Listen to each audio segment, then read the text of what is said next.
Hi everyone, Happy New Year 2026. We are heading to New Zealand for some live shows in Auckland and Wellington at the end of this month, January 2022 and 24. In the year 2026, we've added an extra show in Auckland and an extra show in Wellington, and tickets are on sale now at dogoonpod.com. We're also doing some live podcasts at the Melbourne International Comedy Festival in March and April on Sunday afternoons, and those shows, including discount season passes, are also on sale now via our website, dogoonpod.com. Is your dog's food created to maximize your dog's quality of life or to extend the food's shelf life? It's time to make the switch to Sundays. Sundays was founded by a veterinarian and mom, Dr. Tori Waxman, who got tired of seeing so-called premium dog food full of fillers and synthetics. So she designed Sundays, air-dried, real food made in a human-grade kitchen using the same ingredients and care you'd use to cook for yourself and your family. Every bite of Sundays is clean and made from real meat, fruits, and veggies with no kibble. That means no weird ingredients you can't pronounce and no fillers. Because your dog deserves food made with care, not in the interest of cost cutting. You just scoop and serve. No freezer, no thawing or prep, no mess. Just nutrient-rich, clean food that fuels their happiest, healthiest days. So you get more of them to share together. So go right now to sundaysfordogs.com/ACAST30 and get 30% off your first 3 orders. Or you can use code ACAST30 at checkout. That's 30% off your first order at sundaysfordogs.com/ACAST30. Or use code ACAST30 at checkout. We spend a third of our lives in bed. So why settle for ordinary sheets? Miracle-Made sheets use NASA-inspired, silver-infused fabric to keep you cool, clean, and comfortable all night long. The silver naturally fights bacteria, so your sheets stay fresher up to 3 times longer. That means fewer washes, clearer skin, and better sleep. They're soft, breathable, and built to last, an affordable luxury that actually delivers. It's not magic. It's science, inspired by innovation, designed for everyday life. Because sometimes the simplest upgrades make the biggest difference. This Christmas, upgrade your sleep or give the gift of better rest. Go to trymiracle.com/clean to try Miracle-Made sheets today. You'll save over 40%, and when you use promo code CLEAN, you'll get an extra 20% off plus a free 3-piece towel set.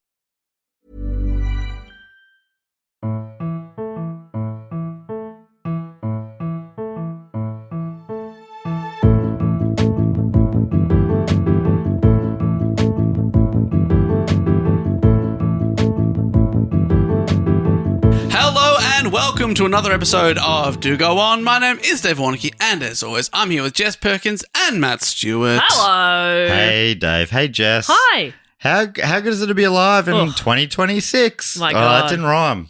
I thought it might have. I hadn't really thought of how it was going to end. Oh, you might have to come up with a new kind of catchphase then. So what could rhyme with 6? 6. Get your fix in 26. Ooh, that's fix, nice. yeah. Fix of life. You know, I got it. Ooh. Or fix your life. Fix your life in 2026. I hope things get fixed in 2026. Well, you said fixed. That doesn't really But I work. also said sixed. Okay, well then it worked again. I didn't, but I could. You could have. Sticks. Don't Mix. have your life nixed in 2020. Like, don't that's kill good. yourself. Okay. In Yeah. 2026. Stay alive in 2026. Yeah. It's sort of the same, but it's Yeah. just saying it in a more convoluted way. Yeah. In a pretty full-on way, I've got to say. Okay, well, if I could give some feedback. well, yeah, you can. All right. That's the process we're in right now. Mix, sticks, wicks. Chicks. Lots of chicks in 2026. Oh, Yeah. lots of chicks in 2026. I'm going to have a lot of small chickens. Yes. Going to have them. Oh, but then they grow up to be big chickens. If I got fooled by that too many times, Yeah. 3 times. I wish there is a way. I The know first it's 2 like was acceptable. ethically. The third time I was like, that's too many times. Yeah. It's like, no, these are forever chicks. Fool me once, I'm a fool. Yes. Fool me twice, I'm a double fool. That's right. Fool me 3 times, that's once too many. He's always said that. So I think we found the new one there. Great. Found the new one there. Mm-hmm. So great to be here. Matt, how would you explain how the show works for people who haven't heard it before?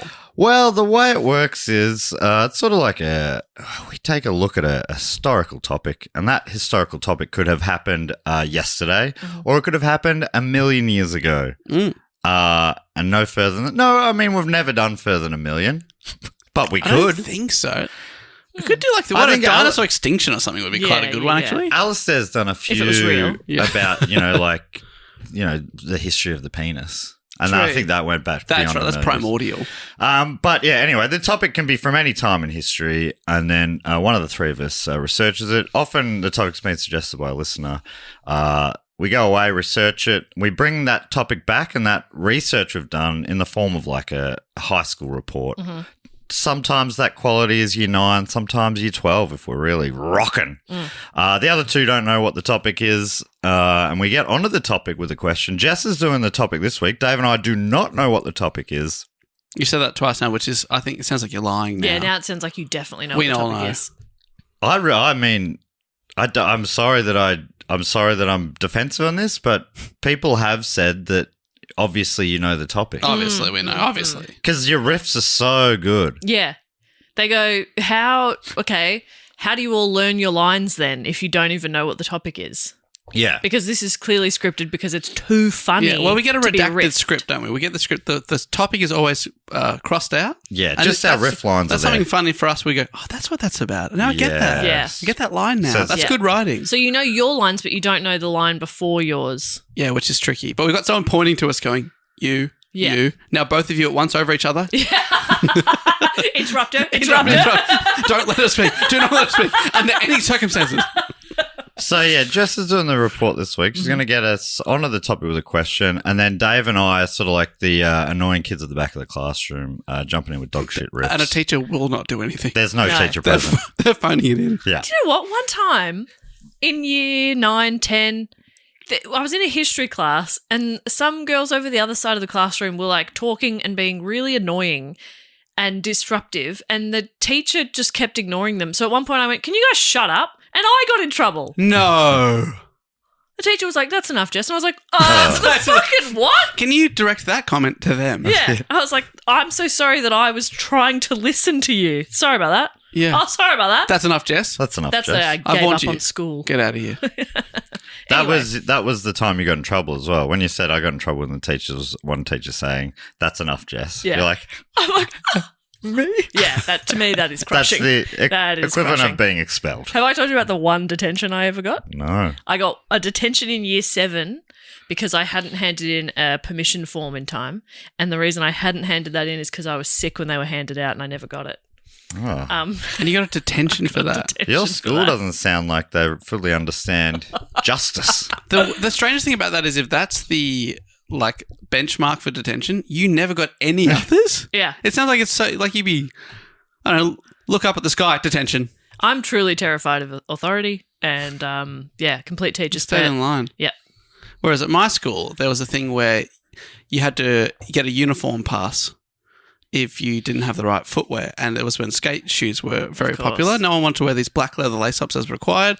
So I knew people who would go in every day for the entire year, go, I don't have a reason for this. I just don't have the right shoes. Lunchtime detention, they'd go do a half hour of lunch because they wanted to wear skate shoes that badly. They'd give up lunch. Single day. So, wow. And that just means they sat in a room at lunchtime? Yeah.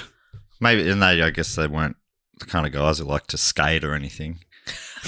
They didn't like doing outdoorsy stuff. Outdoor activities at lunchtime. They probably had a tech deck or something. Oh, yeah. Oh, yeah, that's fine.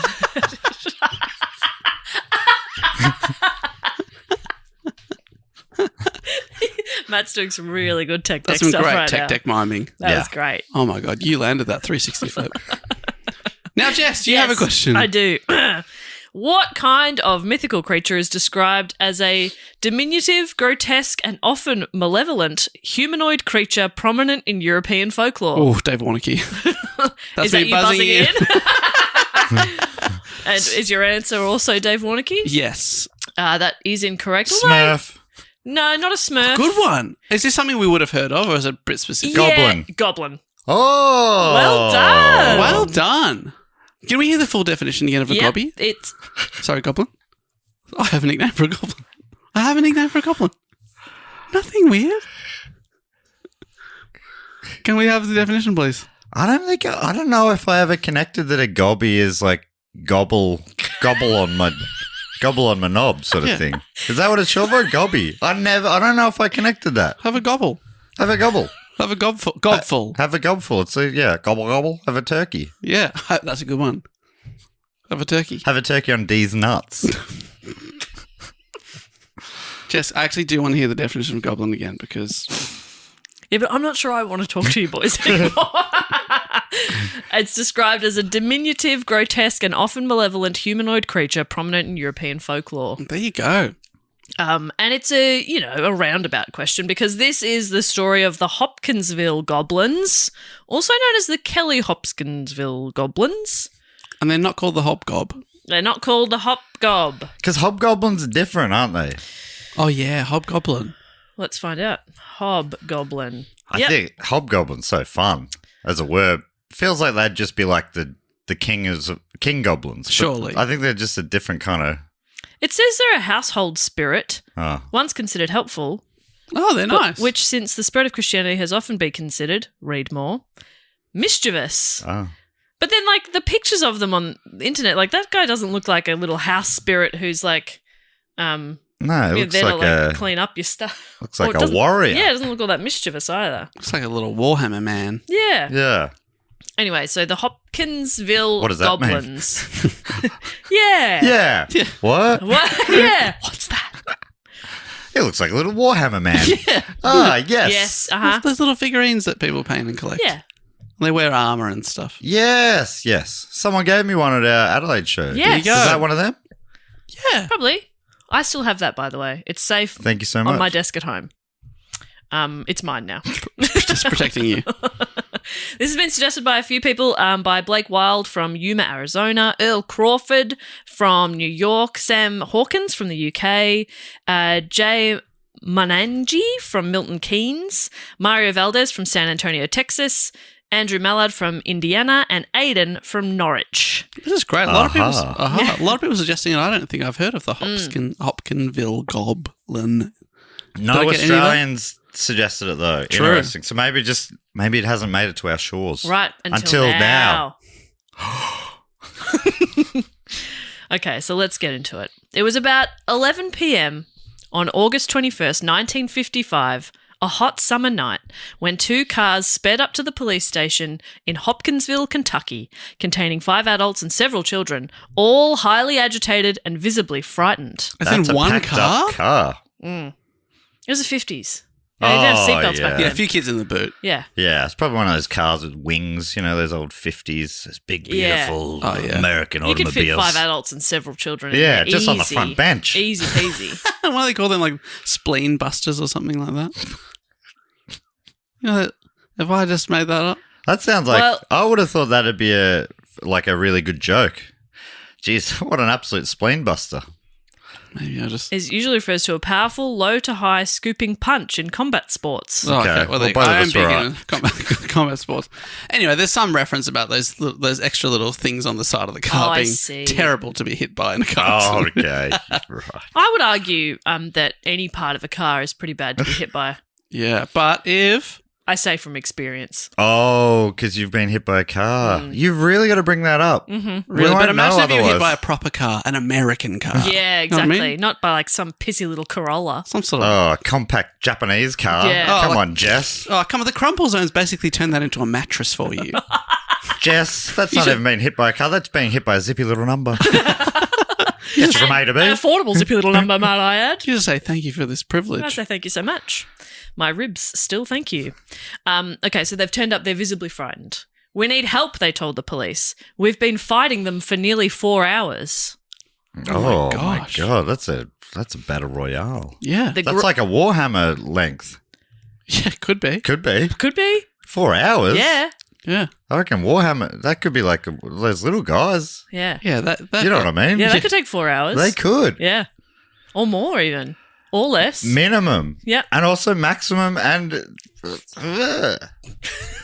Warhammer. Warhammer, how We about love it. We love Matt's it. just found out what Warhammer is and he's really leaning in. I love it. I love Warhammer. The group claimed that small alien creatures from a spaceship had been attacking their farmhouse and that they had been holding them off with gunfire for nearly 4 hours. That is wild. Crazy. Are you intrigued yet? Yeah. I'm so intrigued. What's happening here? It's wild. According to Skeptoid.com, Skeptoid's it's a podcast. And is Skeptoid, are yes. they skeptical? Or are they really lean into these things? It's hard to tell from the title. It is hard to tell. I mean, there's some skepticism there, but I think there's also a bit of wanting to believe. Okay, perfect. This is a quote from them. They went on to describe what's become known to ufologists as the Kelly-Hopkinsville encounter. Small alien creatures had come from a spaceship and were harassing the household, and the two families inside had been holding them off with gunfire since dusk. Faces had appeared at the window, one grabbed a man's hair, and any number of little beings had been floating around on or near the ground, flying from tree to rooftop and evading capture. Not the hair. Leave my hair alone. Didn't you hear the rules?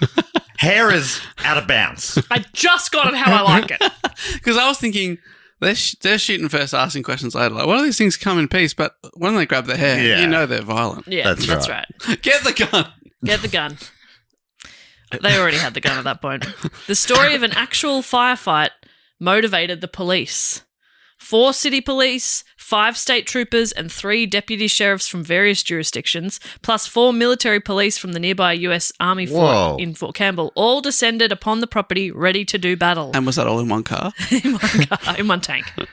But by the time they arrived, the alien creatures were nowhere to be found. No. That's always the way. Where they go? You know, whenever I've asked you two before, I go, I can't understand it. Yes. What's happening here? You have said that. And as soon as you come over, it's fixed. Yeah.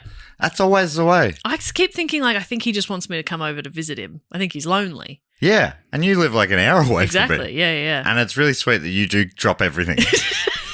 But I need you to just turn the computer on before you call me. Yeah, I swear I try. Uh-huh. But it doesn't happen, and then you get there and Yeah. you know, That's what, hey, why are you here? While you're here, do you coffee, wanna- coffee, tea, Coffee, tea, beer. massage. You're looking really tense. if you lay down, massage. Me? Thumb pointing at myself. Feel like a massage. While you're here. You got the full Bit of setup. tension. Bit of tension up here. You got the bed with the hole with your feet face. He's like candles. I'm like, oh. Is your computer okay? Yeah. Yeah, I don't think so. You want? I mean, have a look. I don't have a computer. That's so lonely. What does human touch feel like? I can't remember. So. Still don't know. Oh. I just touched him. Well, don't say it like that. I put my hand out flat. He put his hand out flat. Mm-hmm. And the rest? It's up The to rest God. is private. Okay, a little bit of backstory here then. So the farmhouse that we're talking about was rented by a woman named Glennie Langford. Oh, Incredible. Glennie. Glennie. I like it. I love it. Who lived there with 3 of her children, Lonnie, Charlton, and Mary. She also had Glennie and Lonnie. Yeah. Glennie and Lonnie. She had 2 grown sons as well. Elmer Lucky Sutton, he'll be called Lucky throughout the rest of it, and John Charlie or JC Sutton, and their wives, Vera and Aileen, were visiting for a family dinner, along with Aileen's brother, O.P. Baker, and also a family friend, Billy Ray Taylor, and his wife, June. It's a full house, a lot of people. They're all great names, and I'm struggling to remember any of them. yeah, you don't need to remember most of them. O.B. Taylor. Don't worry about him. We'll hear a fair bit about Billy Ray and Lucky. Lucky. And Billy Ray is the brother-in-law? He's like a family friend. Although I also saw in another source that he owned the farmhouse. Oh, yeah. Sometimes you're going to make friends by owning. Yeah, by being their landlord. Yeah. Like Yeah. he knows. He's dropped over. Hey, guys. Good to see you. Good to hang out with my friends again. Yeah. Yeah, I love when the landlord pops in. You're like, oh, here we go. Anyway, got the rent for me? Or? Yeah. and some dinner. Or Yeah. Happy to say We that. actually, we still have that mold issue. But let's not talk business. We're friends Well, yeah, here. come We're on. just friends. So just give me the check and then we'll have a nice friendly dinner. Let's not worry about all that sort of. Let's not let that get in the way of a good evening with friends. I know the windows leak, but it'll be fine. We're just having a nice friendly dinner. Come on. What was that? So the lamb? Yeah, it smells gorgeous. I can barely smell the mold at all. Well, I think so. Billy Ray and Lucky work together, so maybe that's how Lucky's mum came to rent the house. Not entirely sure. Okay, great. But anyway. But this sounds like there's a lot of people at this house. There's a lot of people hanging out and having a family dinner. According to the Encyclopedia of UFOs, this is one of the sources. A weighty tome. It is a weighty tome from 1980. And I use it as a source quite a bit. So I've got a little chunk of it here because it tells the story. I read it every night. Ooh. Oh, let's hear about the skies and what happens within them. Page 48. A disc appeared, orbiting in the night, glowing a deep magenta. We saw it come down. It took poor Jimmy boy. Jimmy boy has not been the same since. He was returned in one piece. But he speaks not of what happened on that orbish disc. He says he cannot. That sort of stuff.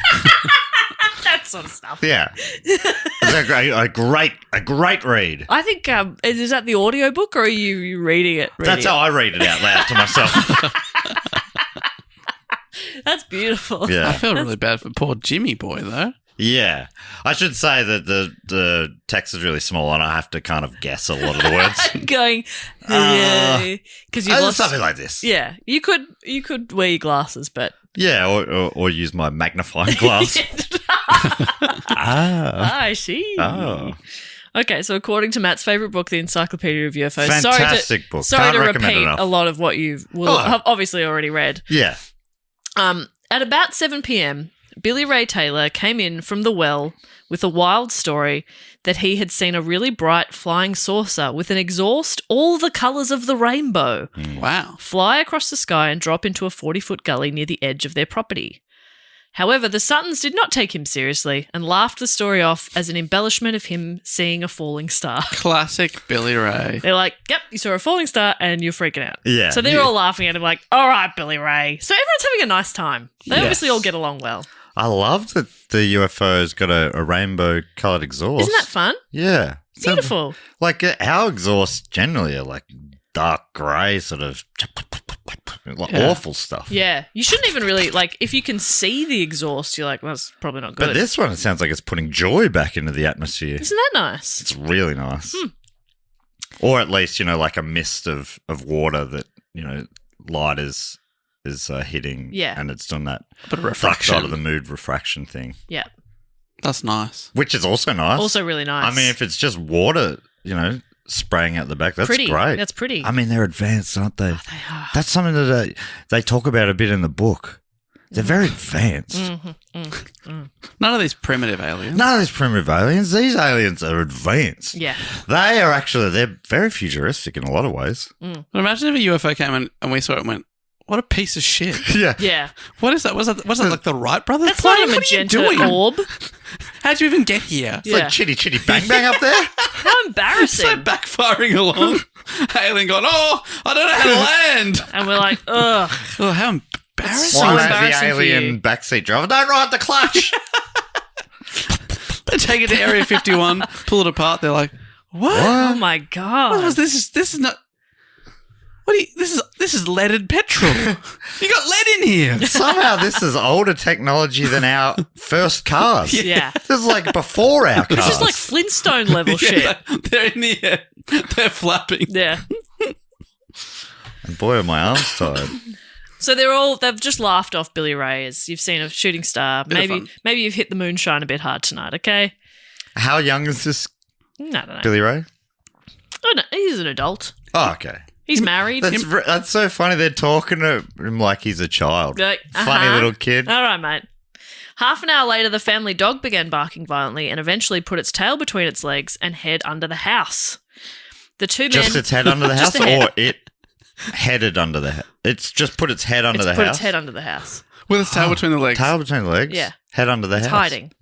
Right. But just its head. Just its head. Dogs don't have, like, object permanence, though, do they? So if their head's under the house, they think They're safe. Yeah. everything's Yeah. gone. Play peekaboo with a dog. They're terrified. Pick-a-boo? Yeah, peekaboo. All right, you pick one boo. Then I pick a boo. Uh-huh. I forget how this game works. Oh no, I forgot which boo I picked.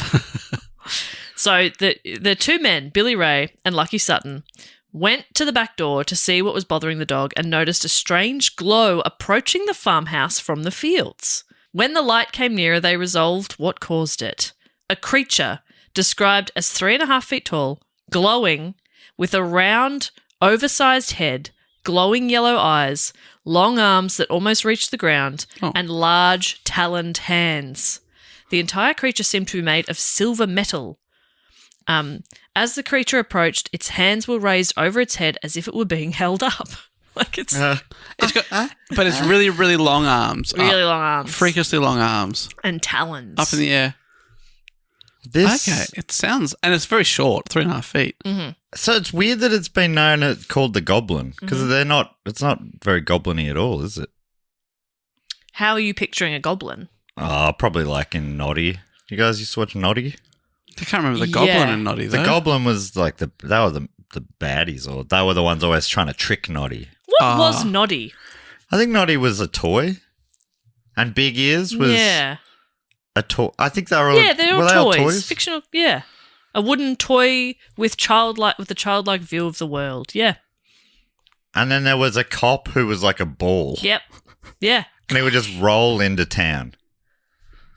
So What a weird thing. Noddy Goblin, I'm looking up. Oh, yeah. Yeah, I remember that creepy little goblin. Yeah, that's what I feel like. That's canonical Goblin. Right, Yeah. like pointy nose, red cheeks. Yeah. It's wearing a red beanie. Well, the goblin title comes later, if that makes you feel any better. It makes me feel so much better. Yeah. What a weight off my shoulders. I know.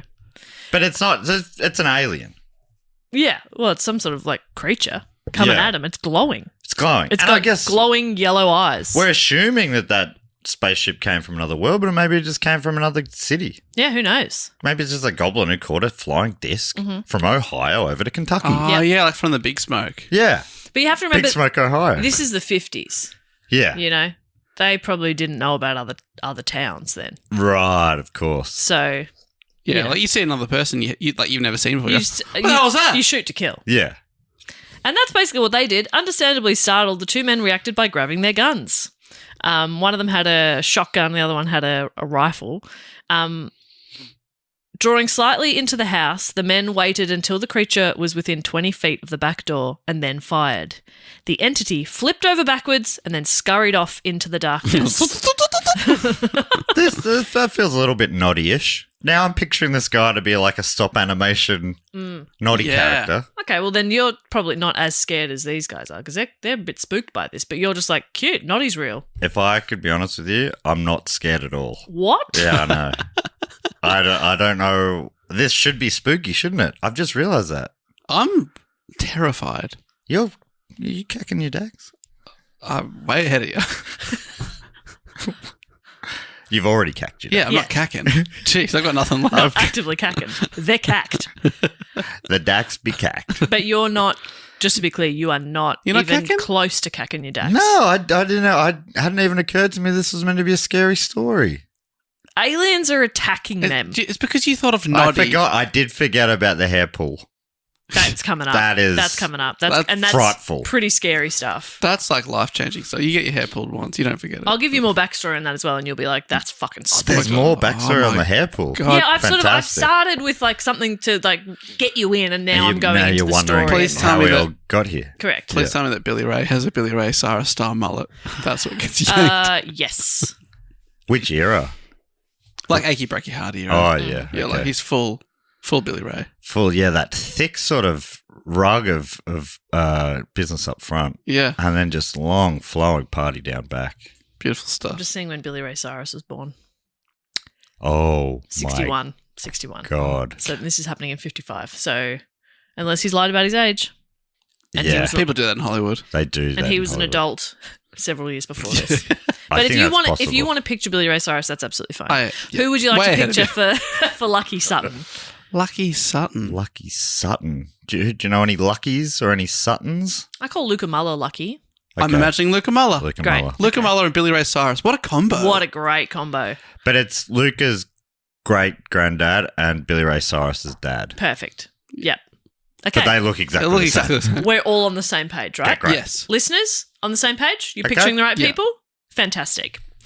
So they've just started shooting, They've shooted. and it's done a backflip. It's done a backflip, it scurried off. After a few minutes, when it did not reappear, they returned to the living room only to see another or the same creature at a side window. So now it's at the window. Oh my gosh. I like that. Another or the same. Well, they've seen a creature and they're like, is that the same one or is it Yeah, how many of these little fuckers are there? exactly? Quick theory. We don't know. The backflip, I'm thinking circus troupe train crash. Oh, good one. They're in there going, it's a misunderstanding. They're going, we need a place to stay tonight. Help us. Please help Your us. train's crashed. Yeah, trains We're crash. British. We're British circus performers. I don't understand what they're saying. Shoot it. Okay, so that's an early Yeah. prediction. So Thanks that's why for, it looks thanks like for they got ruining the story Long straight arms, away. but they're just wearing like circus shirts Yeah, which look with really long sleeves. Yeah. Circus shirts. Majestic circus shirts. Dave, Right. do you want to shoot out any theories or would you like to let me get through a sentence? Oh, I'm actually going to go with Matt Siri. Like, I know this is. Jess, you can't do that. You saw on YouTube someone thought that you were going to quit the show because of interruptions, and now you're playing right into it. You're making them think that it's real. Jess, Yeah. you're going to quit the show Yes. over interruptions. Nah. Way ahead of you. No, I think for once Matt is actually on the money here. Yeah. This is the circus freak show. Yeah. They've Well, I crashed. never said freak show. No, he said freak show. It was implied. Implied. Long arms, yellow Traveling eyes. circus, yeah, freak. Like they're glowing. But And that's honestly, but like, that have could you just be that could be a leotard. You're absolutely right. Have you met a circus performer who's not a bit of a freak? No. They're know what I mean? They're proudly so. Yes. Yeah. And I'm saying that with admiration. Yeah. They're freakishly talented at what Yeah, they do. I can't do Just do like that. we are at this. Yeah. People say those freaks about us all the time, and they mean that like we've taken to podcasting like it's like breathing to us. Yes. Whereas others, It's you a know, really anything, difficult thing to do anything as well. done sit and well talk. looks easy, Yeah. and we make this look incredibly easy. Oh, yeah. Yes. Look, maybe I can look how we put no effort in at all. That's right. People think it's so simple for those simple folk, and we say, nah. No. You- I challenge you to come and do this. You couldn't. We're like, well, we take to it like ducks to water. Mm-hmm. But what do you understand about those ducks in the water? Their legs underneath. That's right. And that's They're what we're doing. flipping and flapping away. Under Geez, this we look desk. majestic above the waistline. But below the waistline, you better believe, we are tugging away We work really hard below the waistline. really hard. Oh, my God. We're absolutely fritting it. We're flicking it. If I could put it into like an onomatopoeic sort of way. That's the sound our nethers are making, nether regions. And by that, you just mean anything below the waist. Anything below the waist. Yes, and there's a new Patreon level where we will mic below the waist. Yeah. That was for you. Anyway, so they've seen the creature or a creature at the side window. So what do? They fire at it through the window. Just through the glass. Yeah. Again, it sort of does a flip and disappears. And they're like, what the fuck? This is sounding more and more like Warhammer every moment, I guess. Yeah. So they shoot at you? They should have just. They They should have just. Warhammer should have just. It's so broad. See? It's so broad. We make this look so easy. Should have just. They shoot at you? Warhammer should have just. Do they have their friends and family over for a lovely dinner and then shoot through the window? Is that what they Yeah, do? they're- What do they do? Should have just. They shoot at you? So now they think they've hit and disabled the creature, so they go outside to find the body. That's arrogance. Yeah. And go find the body. As they started out the front door, Billy Ray was in the lead, paused for a moment underneath an overhanging roof, and just as he was about to step into the yard, those in the hallway behind him saw one of the creatures on the roof reach down a taloned hand and touch his hair from above. Oh. You do not touch Billy Ray Cyrus's hair. Are you spooked now? That's Are you spooked now? That's sort of a slow reaching down a tongue. Let's have a little feel of that hair, Billy Ray. Ooh. Oh my God. Recently washed, I see. Oh, that is businessy up front. Oh, let me have a little touch of that party down back. Nah, isn't that spooky? That's spooky. Okay. Yeah, just a hand coming into frame. Something about talons is kind of creepy Yeah, as it would well. be worse if you leant down and had a sniff. Like sniff the hair. That's a bit much. That's worse, isn't it? Yeah. I can tell you. It is weird to sniff people, isn't it, Dave? What? Sniff the hair? Okay, what about the chair? Oh, chair before hair. That's that Perth politician famously did. What is going on over there? Oh, it's, yeah. I mean, this was like 15 years ago, but I think it's so long ago. It's too much sun, I think. But yeah. what is going on? What over is there? going on? Love It is fun tarring to them extrapolate the whole from Yeah. the brush. Like a third of the country. Yeah. Oh, what's going on over there? What is it? Are they all right? Okay. They're okay. Okay over there. People apparently Melburnians traveling around get, hey, are you okay? I've heard it's a war zone down there. It's like, people are like, I haven't noted. Apparently there's media coverage in other states and overseas, some places saying that Melbourne's crime is so out of control that people are afraid to go down the shops and stuff. Oh. Yeah, I know, it's funny, isn't it? That, Well, I did go to Chadstone recently and it was pretty empty. Maybe that's why. Everyone's scared. Or yeah, it was right before Christmas you managed to go Yeah. and got a park. I got a park. Okay, well that is a sign that something's gone awry. And if Chadstone doesn't count as going to the shops, I mean- it's the fashion capital. I did biggest, get biggest in the Southern lost in the bit Hemisphere. where it's like all the Cartier, Yes. the Rolexes, and everywhere has a security guard standing, and you can only go in one person at a time. Wait, so that may where's have been. that? Chadstone, the fashion I've capital. never been allowed into that section. Yeah, Yeah. I was an accident. I was there. Got lost in David Jones. Who Went are out the you? wrong door. You're buying Martin a new watch for Christmas? or what? Cartier? Don't give it away. Well, it's now a month after Christmas. You're not Dave. giving your I dad's have to Christmas save present? up for the next 10 Christmases to even to get him a brooch. Okay. A brooch. He'll love it, though. I'd have a love a Hell. Rolex or a Cartier brooch. He'd love that. I'd be like, Dad, that costs so much. You have to wear it. Wasn't there a Sorry. brand you were looking at their key ring one time? I keep joking about buying my wife a Chanel keyring. Yes. Which exists in like $350 or For a something. key ring. Because I'm like, oh yeah, I got you a Chanel for Christmas. It's a keyring. Key ring. What would a Chanel mean normally? Like a handbag. Like a handbag, which Or are like, and they're like shoes. $15,000. I thought Chanel was perfume. Yeah, that too. It's Oh, a whole yeah. brand. They did a lot. They're like Yamaha. They're like Yamaha. They They do do. everything. They Well, they're do. like, think of this, Chanel, they're a keyring brand that have expanded. Yeah, think about it that Right. way. Think about it that way. Okay. Does that help? Yeah, so they started off as a little tourist stand Yeah. Yeah. down the foreshore of Paris or wherever they're That's from. right. The foreshore of Paris. And then kind of expanded from there. Yeah. Right. Every year Yeah. they bring in new products, shoes, handbag, Perfume. sunglasses. Yeah. 5 different perfumes, I guess, at least. At least. Yeah, 5 different brooches. What? Imagine that. Your 5th one being the one that really kicks off. So they say You're like, fifth time's it's the not charm. even our best one. Yeah, This is our 5th best one. Maybe it's a price point thing. probably. Yeah. They get cheaper. as Chanel they number go. 1 is like, good luck. Yeah. Drop of this will cost you your life, But it's worth it. but it is worth it. Smells great. You'll die smelling divine, Yeah. and you'll get into heaven for sure. Because St. Peter at the pearly gates will be like, "Oh my god, is that Chanel number 1? You smell like heaven. Right this way. You smell like this place. You smell like you belong. That's right. Right this way."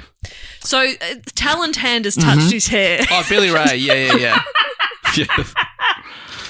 I feel this is my fault for saying have fun with this Yeah, I one. know. When you said that before we started recording, I did think, "We'll just regret this." Yeah, And- yeah, always. But if you don't say it, everyone will sit there really quietly, Hmm. just listening, and you finish the report in half an hour and go, fuck! It's like any time a venue at a live show goes, actually, there's nothing after you, so feel free to just go a little bit over. They're Yeah. thinking 5 or 10 minutes. An hour and a half later, we are still up there. And then an hour and a half after that, we're still chatting and selling merch and taking photos, and they're like, we regret this. Hey, we got to get out of here. We want to leave.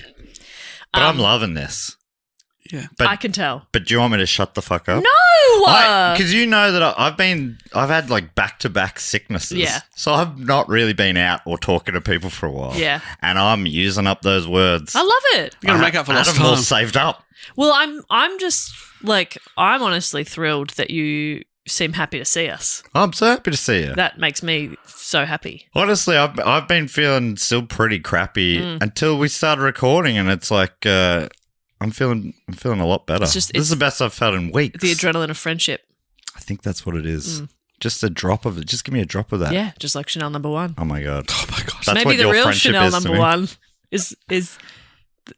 is the friendship we made along the way. Yeah. So a hand has touched his hair. Oh my Okay. gosh, that would be creepy. So the people indoors scream. Yeah, Billy Ray. They pull him back inside.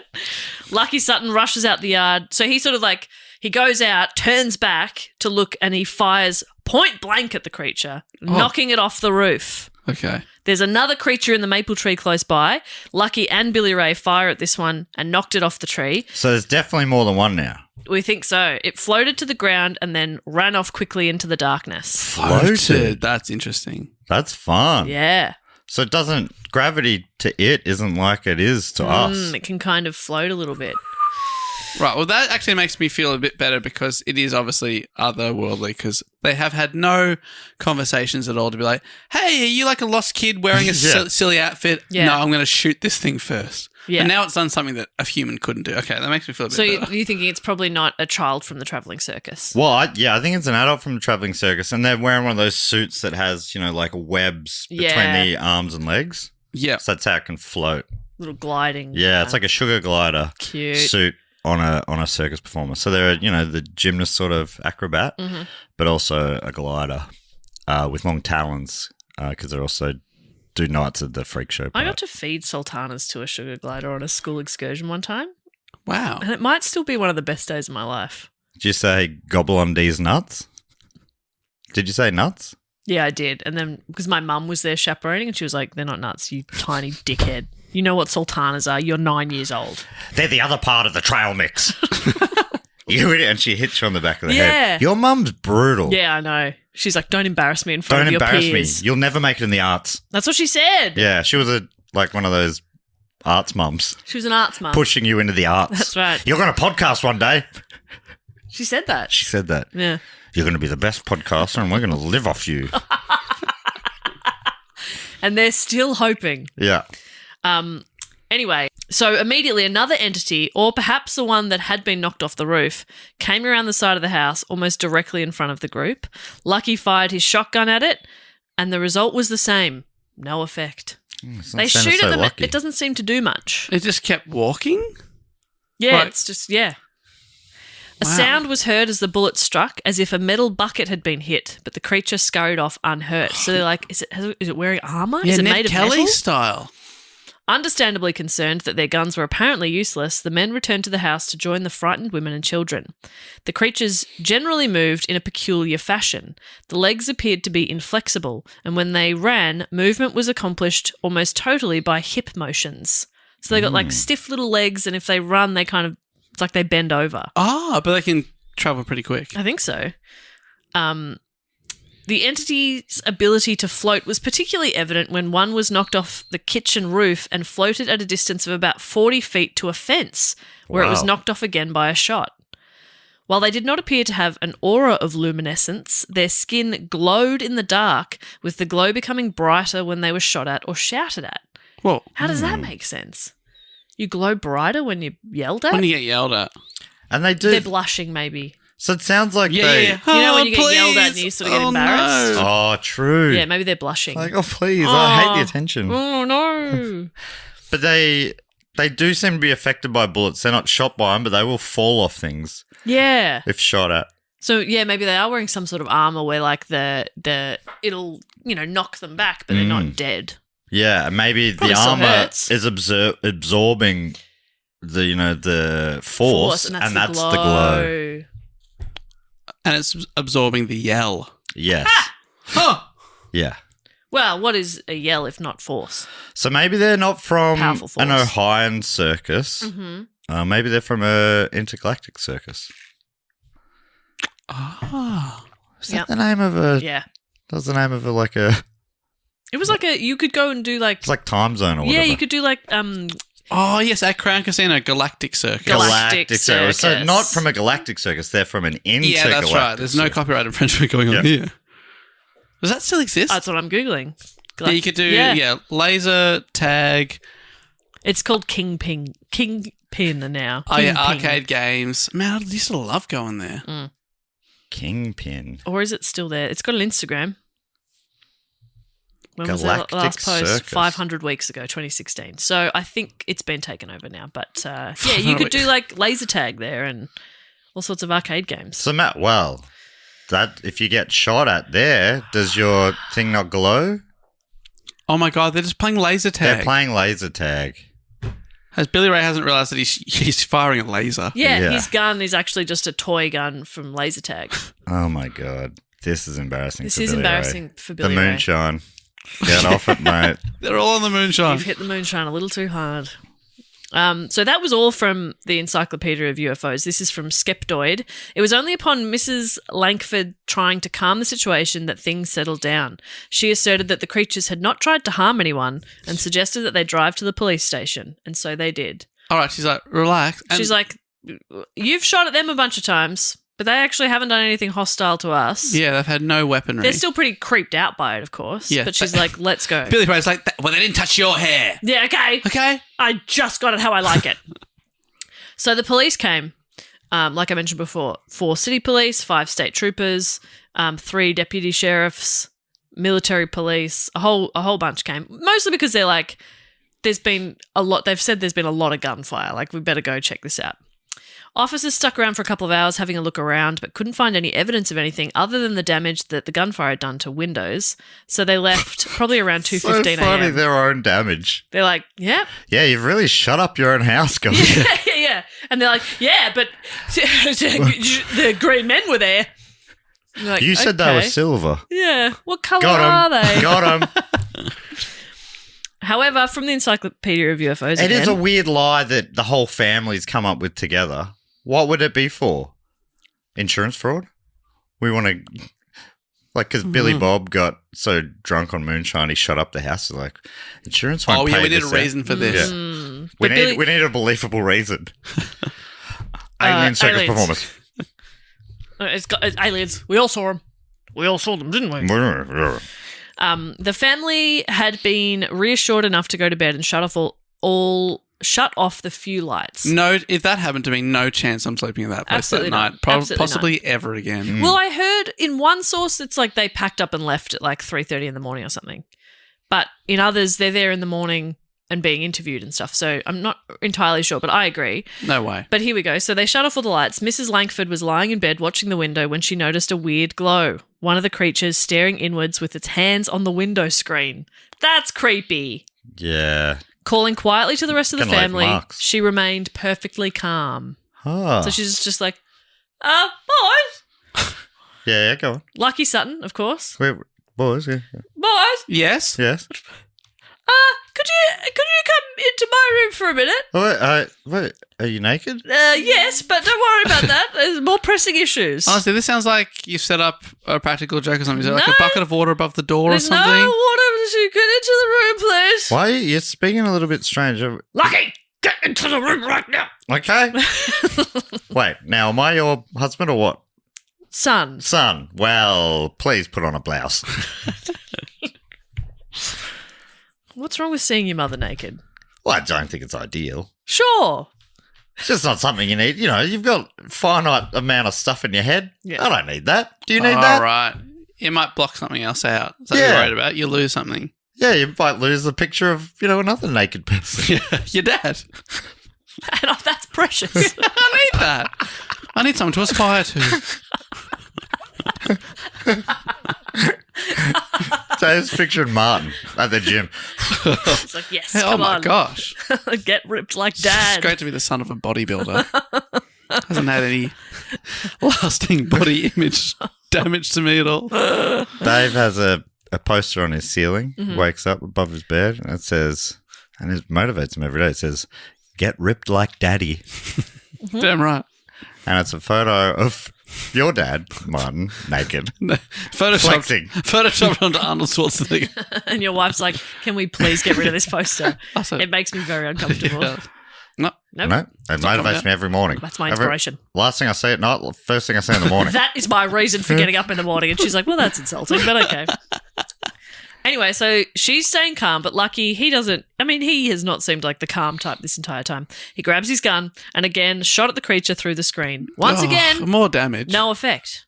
The bugs are getting in. Yeah, jeez. I know. The creature continued to make their appearance throughout the rest of the night, never doing anything overtly hostile and only seeming to show curiosity. Just leering. The last creature was seen half an hour before sunrise, around 5:15 a.m. The next morning, investigators came back to search the farmlands during the day. Nothing was found, even though some even climbed to the roof of the house to look for footprints. The press got hold of the story. Besides the reporter who had accompanied the police out during the night, the local radio station and many reporters from other papers in Kentucky, Indiana, and Tennessee arrived at the Sutton house. As the news spread, the general public began to show up and cars were backed up for a considerable distance down the road from the Sutton farmhouse. This is so funny. Sightseers stopped their cars, walked through the property, in and out of the house. What? They were just like treating it like a tourist attraction. Like as an open for inspection. Just letting themselves in. Yeah, like an open for inspection. Going, okay. I wonder what the water pressure's like in here. Turning taps on. Pretty good. That's very nice. Knocking on walls. Yeah. Oh, yeah. That's not structural. That's not structural. You can take that out. Take that one down. Open this whole area up. It'd be so funny if it turns out this is just a viral marketing scheme. They're trying to sell their house. Yeah. Oh, well, actually, yeah, we're open offers. Why here? Actually, it's 9 hectares. Obviously, a fair bit of land. Plenty of space to expand if you wanted to add a few extra rooms for a growing family, perhaps. Although we did have 5 adults and several children here last night with plenty of space. So they're in and out of the house, annoyed the family with requests for pictures, and in general, created a carnival atmosphere. The upshot of like which a circus? Was to generally ridicule the family for having seen little green men from space. Now, I don't know where green came from, but it started to actually, the little green men thing popped up in some news articles later. Right. Oh, come in here. This is where the idiot who saw an alien sleeps. Here's the idiot. Oh, they're still here. Hey, idiot, wake up. Hey, idiot. Get a photo with me. That's so funny. You're making fun of them for seeing stuff. You're visiting a house because they might have seen something. Who's really the fool here? Who's wasting their life? And this is 55. TV exists. Yeah, you can be watching TV. Not in Australia, but certainly in America. It existed. Colour TV came in 56. Isn't that true?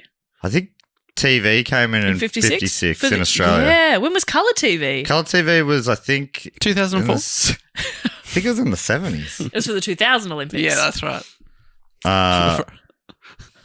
Yeah, you are correct. Yeah, they brought it in for Athens 2004. But America had TV for certain. I think they had it a couple of decades earlier.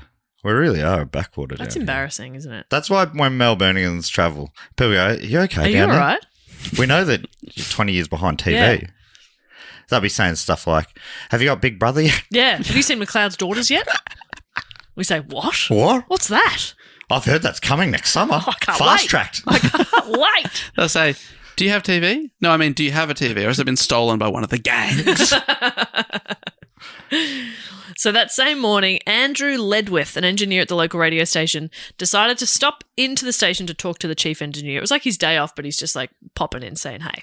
He learned of the happening at the Sutton farm the night before, and because of his interest in UFOs and his previous experience as an artist, he decided to go out and interview the family. And it's a good thing he did, because he managed to make a sketch from the description the family gave, and that image is still basically used today in relation to the case. And the publicity around this case became so overwhelming and obnoxious and negative towards the family that they later simply avoided telling the story and sort of refused to cooperate with the media. So it's a good thing he went out there and like got a sketch, because after that they basically went like, all right, fuck you. It would be so annoying. You're like, we had this crazy experience. Yeah, we went to the police for help. Yeah. And now like... The media and just locals are mocking us. Tell us again about the yellow eyes. Yeah. Ooh, spooky yellow eyes. You're freaking out. Oh. I wonder, like, because it sounds like we've had a few episodes in the past about, like, folie à deux and stuff, where it's like, I don't know, that's not how you pronounce it, is it? Is that what you're looking at me like that? It's like where multiple people have a a delusion. Gotcha, And it yep. sort of catches somehow between them. Yeah. And I'm assuming this is something like that. Like he returned from the well. Did he bring some water back from the well that was a bit off or something? Yeah. Yes. Like, was the dancing plague like that, maybe? I can't remember what that was the reason for. But there was the... wasn't one of them... The Tromps or whatever, the Tromp family, whatever they were called. Yep. Oh, yeah, the Trump family mystery. They all had some family they lost their minds. It's like a group psychosis. Yeah. Yes. So I'm assuming something like that's happened. The dancing plague or a different one where it was sort of something that was in the bread? Oh, Maybe yeah. that was a different one. Oh, that was the Pontypridd poisoning, I think. Okay, Oh. that's so different. many of these. That's different. Yeah, often it seems like it's a gas leak. Gas or leak, a- something like that. or That's a all. Gas leak's mold in always the my bread, go-to. or- I'm yeah. it's a gas leak. Not sure that's the case with this one, but even, like, if that's what it is, they've gone through something. totally. And like literally, they just went like, "Okay, we're terrified." Yeah. So they go to the police, and then it turns into this whole big media circus thing. So back to the Encyclopedia of UFOs. Again, Matt, so sorry to repeat something you obviously read every night before bed. I love hearing this weighty tome. Tome. Tome. Dave, tome? Tomb. Tomb. But you want to be buried with it in your tomb. Yes. Mm-hmm. Yes. So it's both. it's Tomb and both, tome. yeah. It's a tomb tome. Tomb tome. So they write, how can such a tale be accepted at face value, one asks. After all, the family itself was considered of low social status by the townspeople. 2 of the men had worked for a carnival. It could be argued that they were familiar with the art of the trickster. Ooh. The most telling criticism of the incident, however, is that there's absolutely no physical evidence whatsoever that the incident occurred. Skeptics point out that no footprints were found, and then in brackets says the ground was extremely hard. No marks were left on the roof, although the creatures seemed to be nearly weightless, so may not have left marks. And the roof was extremely hard. And there was no blood, but then the bullets did no apparent damage. That's right. One could thus conclude that the family faked the entire incident. However, investigators who interviewed the Suttons afterwards painted a picture of them that is quite different from the sort of people who would fabricate an elaborate hoax. They were uneducated, simple farm folk with no apparent interest in exploiting the rather considerable publicity that they engendered. So they got all this media attention, but they hated it. They didn't want the attention. I'm but a simple farm folk. I have no reason, Yana, to go around making up these fantastical stories. Defense first. I think you should be back-to-back sick more often. Because some of the work you're doing today, It's been an awful time, but you're telling me it was worth it? 100%. Okay, great.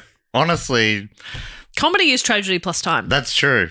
There were many times over the last few weeks that if I was on a cliff, I would have rolled right off it. I swear to God, I just would have gone, time. It's time. It's time. It's time. Yep. And I'm at the top of the cliff. Time to go. It'd be a shame not to roll off it. So we don't get that much else directly from the family, but that doesn't mean that there aren't many, many theories about what happened at that Kentucky farmhouse back in 1955. Psychologist Rodney Schmaltz. Okay, I'd only ever read that, never said it out loud. That's incredible. Wow, Roddy Schmaltz. Rodney Schmaltz and Scott Roddy Schmaltz, Lilienfeld. maybe that sounds like the kind of thing that maybe they had accidentally eaten some Roddy Schmaltz. And that's why they all lost it. Rodney Schmaltz and Scott Lilienfeld, they cite the incident as an example of pseudoscience and an extraordinary claim. Now, I had to look into what that is. It's an aphorism popularized by Carl Sagan. Basically, extraordinary claims require extraordinary evidence. So, according to psychologist Patrizio Tresoldi, it is at the heart of the scientific method and at its heart, a scientific method and a model for critical thinking, rational thought, and skepticism everywhere. So the phrase is often used in the context of paranormal and other pseudoscientific claims. So they use this alien encounter as a tool to teach their students critical thinking. Although contemporary newspaper stories reported that all officials appeared to agree that there was no drinking involved, even though we think moonshine, Oh, yeah. Schmaltz and Lilienfeld suggest that intoxication may have played a part in the sighting. So that's just one of their theories is like, actually look at all the evidence and it's like nothing really adds up and they were probably drunk, which is an interesting theory. Particularly the children. Particularly the children, they can't hold their moonshine. Skeptic and investigator of the paranormal Joe Nickel was a senior research fellow for the Committee for Skeptical Inquiry and wrote regularly for their journal Skeptical Inquirer. One of his theories was that the family could have misidentified eagle owls or great horned owls Oh, my for the alien God. intruders. That makes sense. This owl just They can Just come to float. the window. But then if you shoot an owl, I imagine it does get damaged. Big at glowing least. eyes. Maybe, but if they're on the moonshine, they might be missing They're them. missing. They're not a good Oh, shot. I swear I got it, but rather shooting the ceiling. Great horned owls are nocturnal. They fly silently, have yellow eyes, and aggressively defend their nests. Mm. According to Nickel, meteor sightings also occurred at the Talons? time. They got talons. Oh, they love hair. They love They hair. love hair. Birds love hair. Yeah. I mean, what better nest than Billy Ray Cyrus's mullet? That would keep you warm. They went, like, that's when it was touching. It's like, I'm not even going to take this back to the nest. I'm going to nest here. Yeah, perfect. Calling out to its mate. Yeah, come over here. You know what? Don't worry about collecting twigs. We've got a perfect little nest right here.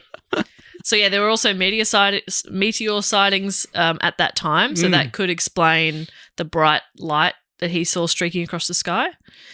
This theory is backed up by a few different sources, including author Brian Dunning, who noted that the height of the owls would be comparable to at least the lower end of the reported range, of about 2 feet, and says there are simply too many similarities between the creatures reported by the families and an aggressive pair of local great horned owls, which do stand at about 2/3 of a metre tall. That's an interesting way of saying it, 2/3 of a metre. Right, but they don't wear metal armour. They don't, but they are grey. Oh, okay. No sign of the creature was ever found, but one account states that some luminous green glow was discovered near a fence. Okay. There's a green glow. Green glow. They found a green glow. Yeah, Owls don't do that. and it was gone by the next day. This description was consistent with that of foxfire, the folk name for bioluminescent fungus on decaying wood. Ah. So there's just a fungus that grows on decaying wood and it glows. Like a Roddy Schmaltz. Like a Roddish. Yeah, like a Roddish schmaltz. Oh, Yeah. no, this tree's riddled with Brody Schmaltz. So that It's could gonna have to come explain some down. of the But glowing. that's why there's the glowing. So we're Perhaps. thinking so far, step through it. The guy's come back from the well. He thinks he's seen an UFO. That could be a meteor. Mm-hmm. Gone to the house. They look out, they see the owls. Yep. And now they've seen like glowing fungus. Yep. And also, yeah, you start getting hysterical about it, going, like, I'm scared. It's catching in a way. You get a glimpse of an owl with glowing eyes at the window. You're not taking a scary. great look at it. Totally. Yeah, the owl's It's coming back. dark. The eyes are coming back for us. Yeah. Shoot. You don't have a good torch on you that you should and go, oh, it's an owl. Mm. Oh, let's go have a look at the owl. That's cool. I Yeah. love owls. Love owls. Owls are so cool. And they silently fly. That's sick. That's pretty cool. Like a Tesla. I'm not sure if I love or hate owls. Oh, okay. Oh, okay. Walk I'm not us through sure. it. Walk us through it. What do you dislike about them? Okay, they're a bit creepy. Matt's doing an impression. Like, yeah, they just can move their head Yeah. like it's been taken over by the devil. Oh, you find that. Yeah. Hello. I'm an owl. Mhm. That sort of stuff. Yeah. Ooh. Yeah, Ooh. big eyes. Big eyes. And they apparently Big eyes are creepy, aren't they? they're not smart. Yellow eyes? Which I don't like. Like They're not smart. they represent really smart like Wisdom. but apparently they're not. So they're phony. Oh, my God. I guess we put that on them. Yeah, I don't think they actually wear little mortarboard hats and read books like we keep. That wasn't just good marketing from them. Yeah. But then I also love nuggety animals, and they're Yeah. nuggety, so I quite like them. They're sort of like wombats of the sky in some ways. they're nuggety, but they're also kind of like they're fluffy. Yeah, so I don't know if I love them or I hate them. I love an owl. You've won me over. I love owls too. Great. I love owls. Oh. Three owl lovers. I love a little owl. But I think there's something about like an owl indoors and it's just like flapping on you. Oh, yeah. I don't think I'd like that. I don't want one No. touching my hair. I'll put that on the record. Yeah, okay, fair enough, because you've just got it how you like I like it. if you like, yes, exactly. I like when you look out and you go up a tree and go, oh my There's an goodness, owl up that's there. an owl. Yeah. Yeah. Did you guys see, I mean, this would be ages ago now, but did you see there was a koala on a bus in Brisbane?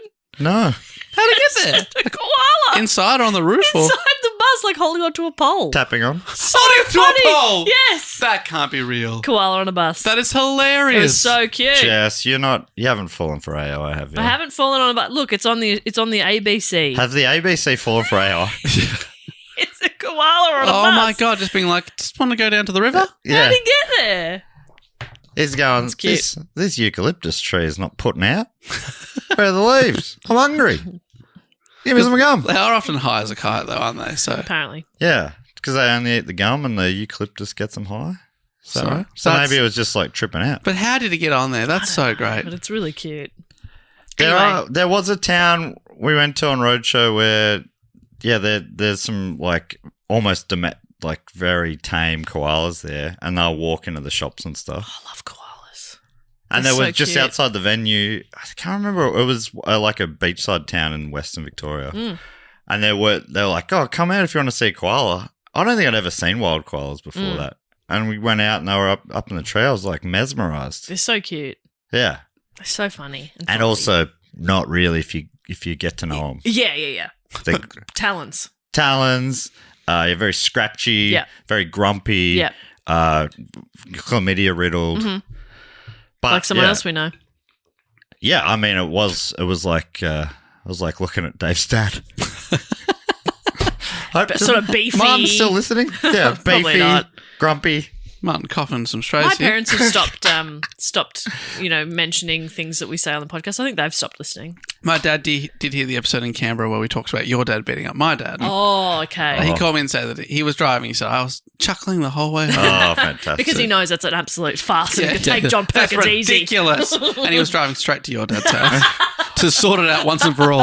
I do think Shirts off I outside. haven't seen Dad for a while. I do think Martin has a lot of the positive koala traits. Yeah, cute, grey, Yeah. fluffy. Yeah, just kind of guy you want to get a photo with Yeah, I want to. as Yeah. a tourist. Yeah. Okay. But he scratches. He is. He's a bit scratchy, so be careful. Is your dog's food created to maximize your dog's quality of life or to extend the food's shelf life? It's time to make the switch to Sundays. Sundays was founded by a veterinarian and mom, Dr. Tori Waxman, who got tired of seeing so-called premium dog food full of fillers and synthetics. So she designed Sundays, air-dried, real food made in a human-grade kitchen using the same ingredients and care you'd use to cook for yourself and your family. Every bite of Sundays is clean and made from real meat, fruits, and veggies with no kibble. That means no weird ingredients you can't pronounce and no fillers. Because your dog deserves food made with care, not in the interest of cost cutting. You just scoop and serve. No freezer, no thawing or prep, no mess. Just nutrient-rich, clean food that fuels their happiest, healthiest days. So you get more of them to share together. So go right now to sundaysfordogs.com/ACAST30 and get 30% off your first 3 orders. Or you can use code ACAST30 at checkout. That's 30% off your first order at sundaysfordogs.com/ACAST30 or use code ACAST30 at checkout. We spend a third of our lives in bed, so why settle for ordinary sheets? Miracle-Made sheets use NASA-inspired, silver-infused fabric to keep you cool, clean, and comfortable all night long. The silver naturally fights bacteria, so your sheets stay fresher up to 3 times longer. That means fewer washes, clearer skin, and better sleep. They're soft, breathable, and built to last, an affordable luxury that actually delivers. It's not magic. It's science, inspired by innovation, designed for everyday life. Because sometimes the simplest upgrades make the biggest difference. This Christmas, upgrade your sleep or give the gift of better rest. Go to trymiracle.com/clean to try Miracle-Made sheets today. You'll save over 40%, and when you use promo code CLEAN, you'll get an extra 20% off plus a free 3-piece towel set. Okay, couple more things. We're nearly there, but have you guys heard of Project Blue Book before? No. No, Blue Book. Project Blue Book. Dave, it sounds similar to a couple of Dave's projects, Black Book and Blue Balls, Yeah. which is the same project. Combination It's of a hybrid. Yeah. So it was a code name for the systematic study of unidentified flying objects by the United States Air Force from March 1952 to its termination in December of 1969. Nice. The project had 2 goals: to determine if UFOs were a threat to national security and to scientifically analyze UFO-related data. Thousands of UFO reports were collected, analyzed, and filed. As a result of the Condon report, which concluded that the study of UFOs was unlikely to yield major scientific discoveries, Project Blue Book was terminated in 1969. Oh, but they definitely did do this. Yes. So the Air Force supplied the following summary of its investigations. 1, no UFO reported, investigated, and evaluated by the Air Force was ever an indication of a threat to national security. 2, there was no evidence submitted to or discovered by the Air Force that sightings categorized as unidentified represented technological developments or principles beyond the range of modern scientific knowledge. They're like, there's nothing they've got that we don't already have. And 3, there was...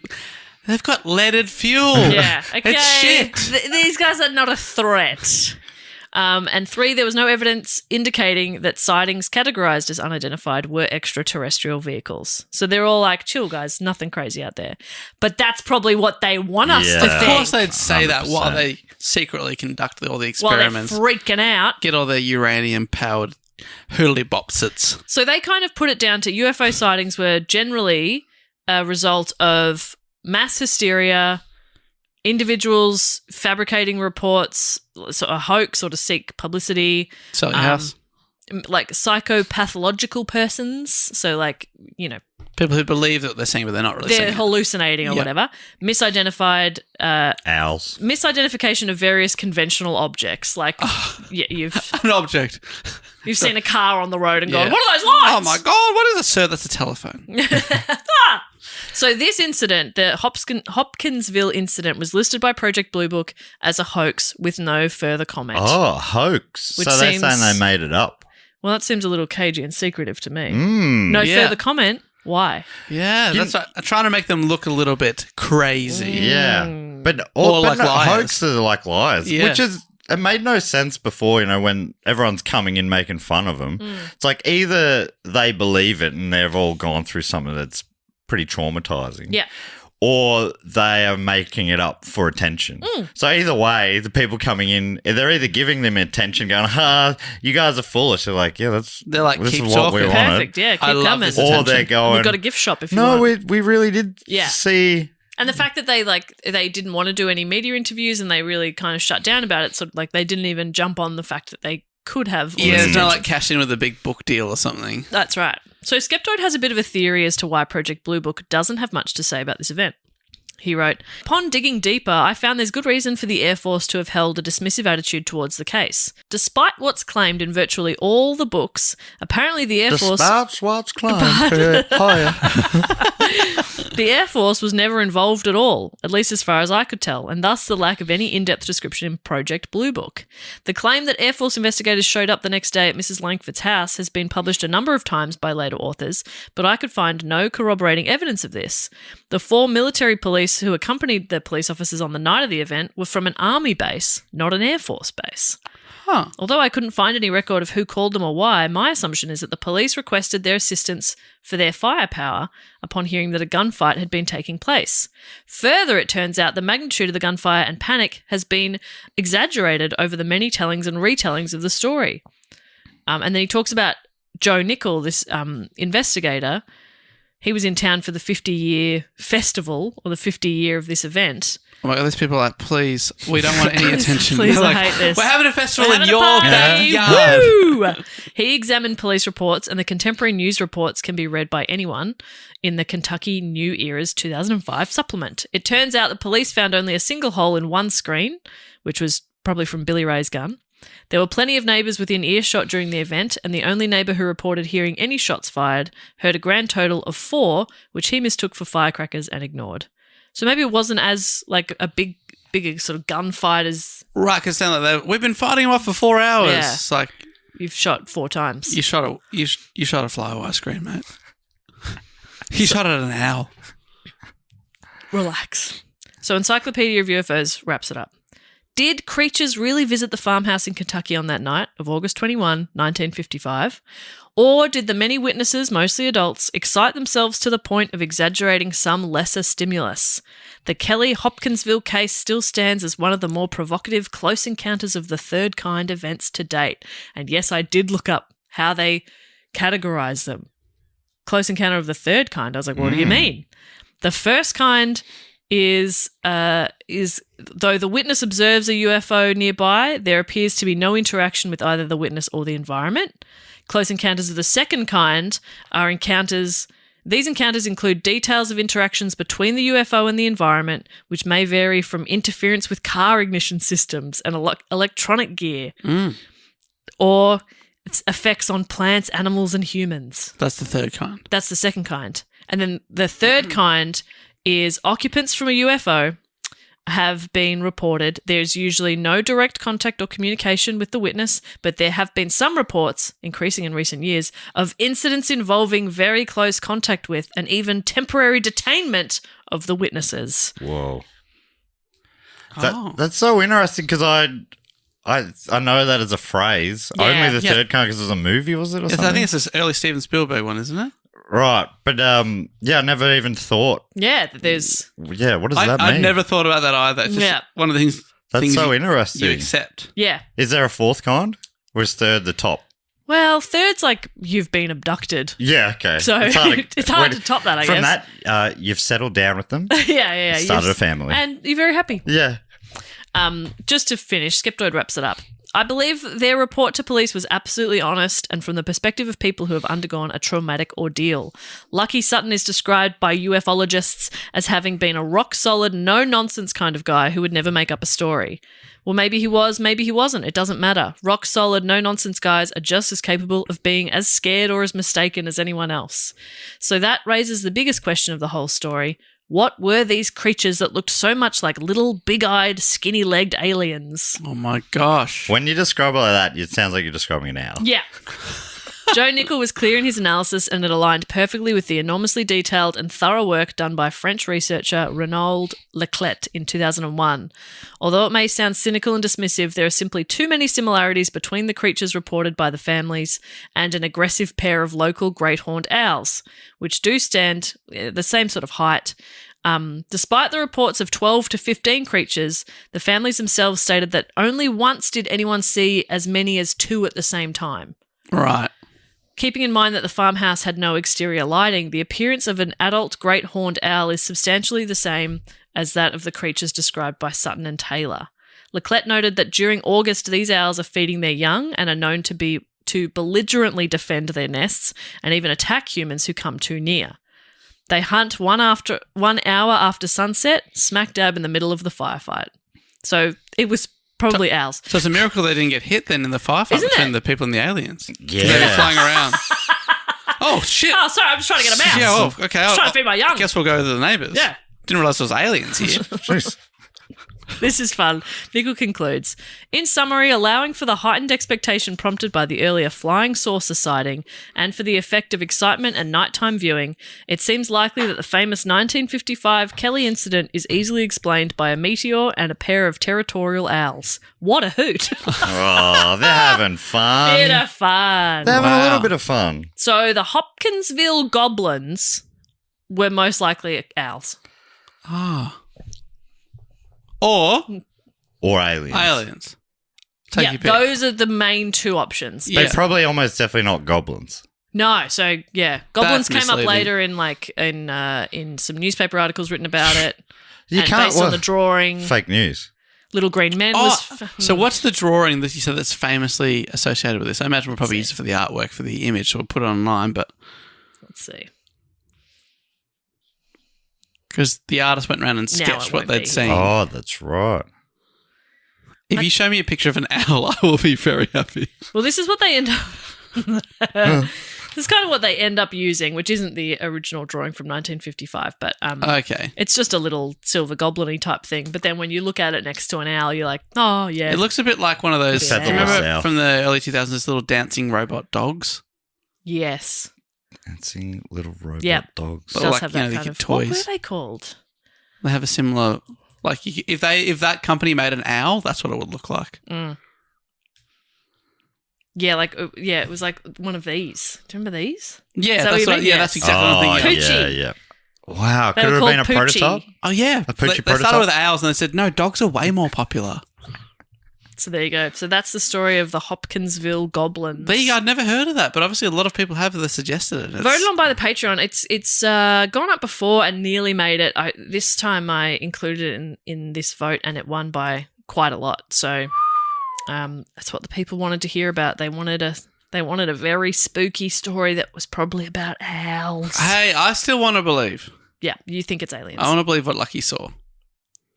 That's fair enough. I understand that you want to believe. I'm pretty sure it was owls. Wow. Okay, Jess, great report. Thank you so much. Very fun. Very fascinating. Thank you so much. And I appreciate you bringing that story to us. You're so welcome. B plus. Thank you. Out of B plus. wow. Yeah. Whoa. Well done, top marks. Well, that brings us to everyone's favourite section of the show, where we thank some of our great Patreon supporters. Now, if you want to be a Patreon supporter, you can get involved at patreon.com/2go1pod. These are the people who keep this show going. Obviously, listening at all, you're helping the show live. That, you matter so much to Oh, that's us. why we're talking to no one. That's fantastic. Well, they're talking to each other, and that would be awful. Yuck. But the people who also sign up on the Patreon, they really do keep this show afloat. So we appreciate them so much, and that's why we dedicate the last section of the show to them. And there's a bunch of different levels you can sign up on depending on your budget and what you're after. And they give you different things depending on the level. Like you get 4 bonus episodes a month now, including a D&D episode every month, a bonus report every month, a movie club, and then another one that's like a quiz or something like that. This month, the extra episode is the Golden Shiny Garys. That's right, our awards. Yeah. We look back at the previous 12 months and find out what was the biggest, baddest, bestest episode. Yeah, and the patrons vote for those, so that'll be out soon, if not already. And yeah, you also get to vote on topics, like Jess's topic today was voted on by the patrons. Mm-hmm. You also get access to our Patreon group, which is a beautiful community where people, it's so supportive and kind to each other. It's just a nice place to hang out and shoot the shit. That's right. Anything else, David, need to tell people about? What else is there in there? Oh, the ad-free feed. Oh, ad-free video feeds. Oh, that's right. Now, I'm waving at people watching the video. Now I'm waving at people watching the video. Now I refusing. gave him a finger, but I forgot. I don't mean that for them. I'm trying to get the camera back on me. I'm refusing to wave at them. I'm now talking. So yes, full videos of all our studio episodes when the technology doesn't fail.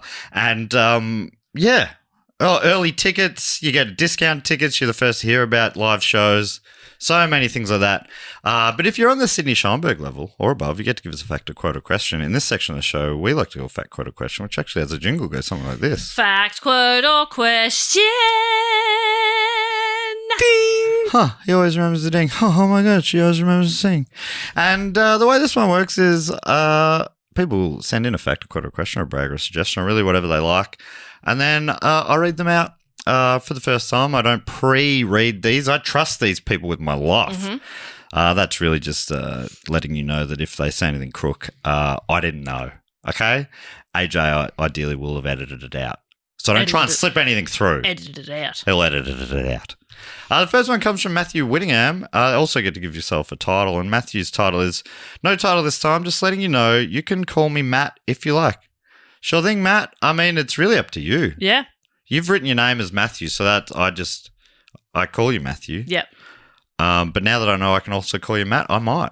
I might not. Because it could get confusing because I call myself Matt. Although Jess calls me Matty. That's right.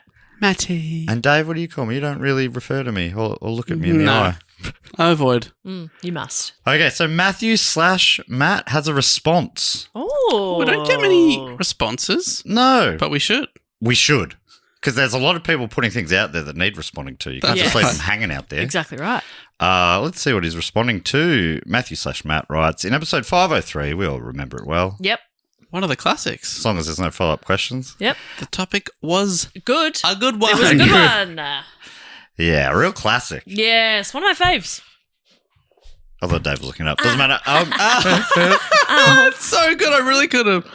And just banged a funny bone at the same time. Of course, it was the Jinx murderer. Oh, Yes. It was a good one. That was a good app. That was a good app. Imagine if I'd been like, that wasn't a good one. No, that was a dud. that was the dud. You got the dirt. Stand up for yourself. Poindexter. In episode 503, Nick Bertarosa asked if you have a favourite episode of Bluey. As a 38-year-old single man with no kids, I haven't watched a lot of Bluey, but that's mostly because ABC iView seems to play the episodes at random, and I get frustrated. Is it the kind of show you need, like, it's building up a lore? Oh, yeah. Right. So if you see him out of order, you're like, hang on. What's happening here? Ginger hasn't got the Who are these doggy people? biscuit yet. Exactly right. Exactly right. How could she be wielding it with such power? Oh, I didn't know you're a fan. I mean, I love it. Yes. If that's what you mean. Yeah. I mean, Dave McCormack. Mm-hmm. I've got a new apartment, baby. Mm-hmm. I want to see, and someone must have done it, like custard film clips just with the Bluey Yeah, that'd be cute. dog singing. If not, why not?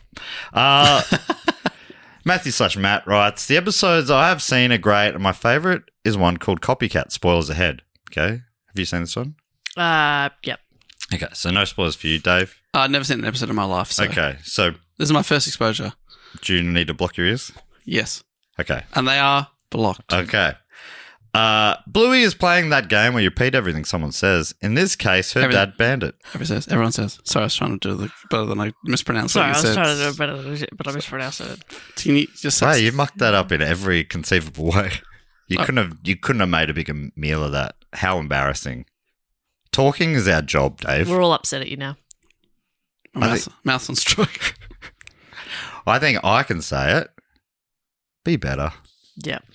And I want to add, please. Please. That is polite. Yeah. I just am It doesn't running out of deserve patience. the politeness, Yeah. but yeah. Sorry, Matt. Your talking ability is everything I aspire to be. Wow.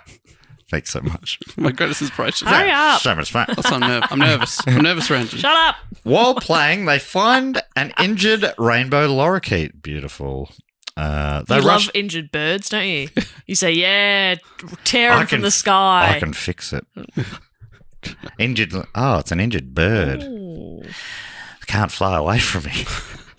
Real crook stuff, Jess. The way you were suggesting that. I meant it. I meant the lorikeet was beautiful, not Beautiful that it was bird. injured. They're a beautiful bird. They rush her to the vet, but unfortunately the lorikeet passes away. Back at home, Bluey starts acting out what happened with herself as Bandit, her sister Bingo as the lorikeet, and her mum Chili as the vet, not Ginger, Chili. Mm-hmm. Chili assumes, as I did, that Bluey wants to pretend that it went differently and tells her the bird's all better. But Bluey tells her that's not right and has her redo it as it actually happened. When I realised they were showing a child trying to process the death of another living creature, I wept. I think it's wonderful that there's a show like this that talks to kids at their level without talking down to them. Wow, that sounds like an emotional cartoon. It's a good show. Yeah, people talk about how great it is. I just assume there will be a time in my life where it's everything I watch. I'm just waiting for that. Yeah. Right. But I haven't seen it yet. But I'm You're looking banking forward to them it. up. Yeah. Looking forward to it.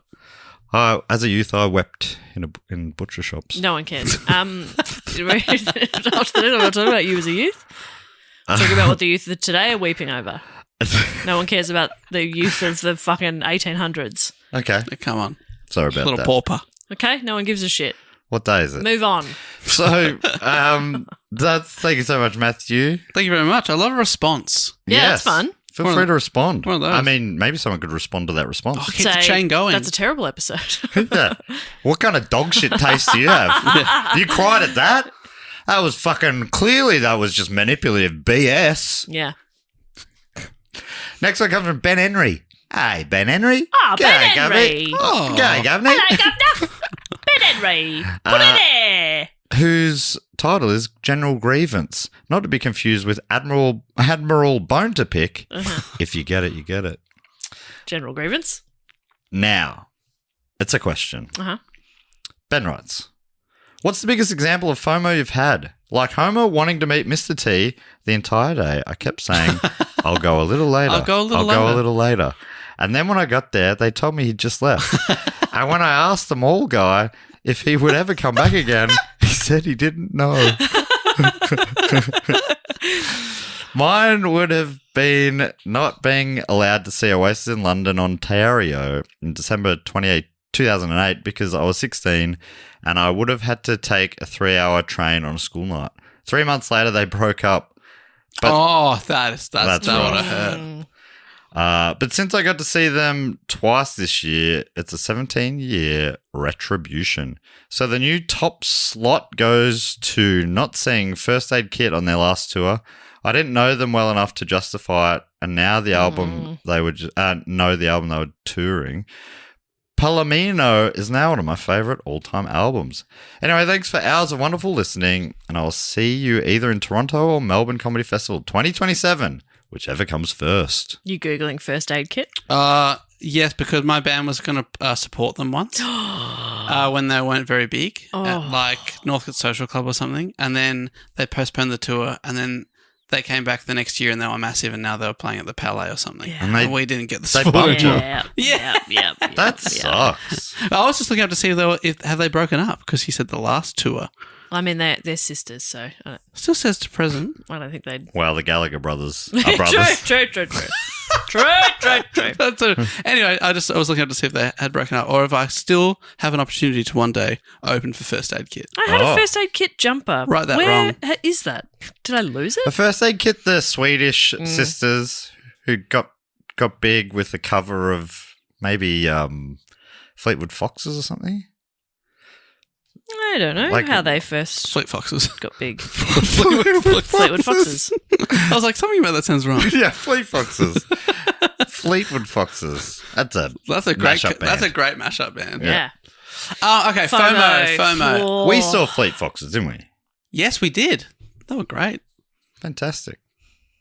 Gotta be a gig. This is FOMO that I didn't need to have. I bought tickets to see Conor Oberst, who's the main guy from Bright Eyes, one of my favourite all-time singers. He was doing a one-off show with him and a piano at the Sydney Opera House. Wow. And I bought a ticket to the gig when it went on sale. But then it came round and I didn't have anyone to go with, and I was like, oh, it's such a lot. I've got to fly up there and work it all out. It was just too much, and I just didn't go. I just let the ticket go. And I look back and I think, you're an idiot. You should have just made it happen. Yeah. No, Yeah. I regret. So Yeah, that's FOMO. really bad from you. You're right to feel That's bad. shameful. that's the worst thing But I've yeah, ever you done. can go alone to things. Of course you can. Yeah, but it was also like the expense of flying, Right. Yeah, you gotta stay accommodation. It was somewhere, like yeah. suddenly, all right, it was $100 ticket, but now it's like another $400 to Yes. go. I mean, I think that's probably fair enough. Yeah, It's easy to go, why don't I just spend it? yeah. Like, well, yeah, at that's the what I time think. you would have struggled to Exactly, I didn't have pay very rent much and money. stuff. Yeah. Yeah, that's a good one. Bob, you got any? I don't have a lot of FOMO because I love to miss out on things. But this example, like it's gone musical. I didn't buy tickets, or I don't think I got a ticket to Billie Eilish when she was playing like arenas here. And then some of my Triple J colleagues were going, and there was a spare ticket because someone couldn't go, and I was supposed to go and got a migraine and missed it. And then I'm like, that would have been pretty freaking good. Yeah. Pretty good. Brutal. Damn. I had a similar thing with I had a ticket to see Mr. Bungle last year, I think, and I got really crook, and I ended up I tried to give it away. I couldn't even give it away. So it was just a waste of ticket. It was a couple $100 or something. Yeah, shit. And it was apparently an amazing gig. Carl Chandler messaged me later just like, you idiot. How did you just toughen it out. Yeah. I was feeling like I couldn't get out of bed. Yeah. And he's like, because it was like the more recent lineup playing a certain later EP. But like original members, a couple of them living in Melbourne, a bunch of them came up and they played some old songs at the end and shit. stuff. It was like, it was. Carl's like, they'll never do that again. Yeah, 100%. Yeah. I mean, I've got the ticket to see Dolly, and like I think when I got that ticket and it was supposed to be October of last year, I was like, this will be. I think there was a part of me that's like, this is too good to be true. Yeah. And then it's been postponed to September, and there's still a part of it that's like, this is not going to happen. I've got this ticket and I'm not sure it's going to happen. Right. What if it does though? But what if it does? I think it will. We will manifest it. But yeah, so those are all kind of like, music gig, and that's just because of the great example you gave. But I'm sure there's a million things. Happens all the time. The first one that came to mind was at a Splendor like 15 years back or something. There was so many clashes. There's like a lot of stages of that festival. Yeah. So there was a clash with the Middle East.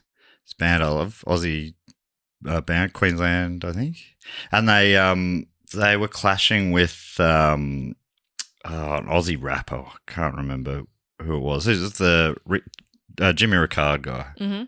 What's his name? Blanking. Draft. So I'm like, I'll see half and half. So I went and saw the first half of the Middle East. Oh, so good. And then I went and saw the last half of Draft. It was also great.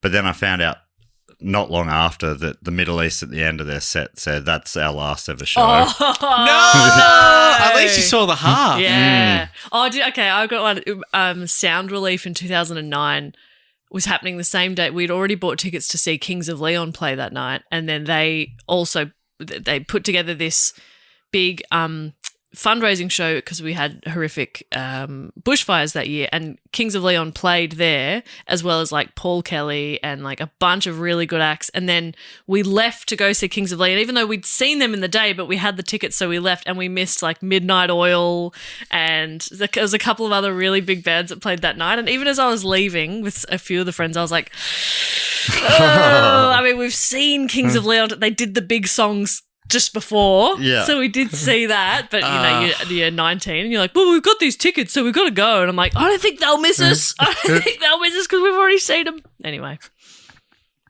But anyway, we've moved on. Anyway, it's fine. That's fine. Who wants to see Midnight Oil? Not me. No. I mean, we could see him anytime now. Anytime. Easy peasy. Yeah. Oh, no, I've just got a phone call, Jess. Oh, God. That's a great question to look back, but also makes you go, oh. Yeah. Yeah, I'm just looking up the set list for the Bungle show. I'm like, yeah. Yep.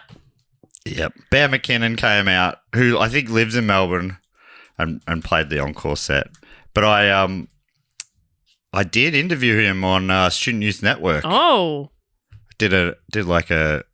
Yeah. He was very nice. Anyway, what are we doing? Might have missed Jet.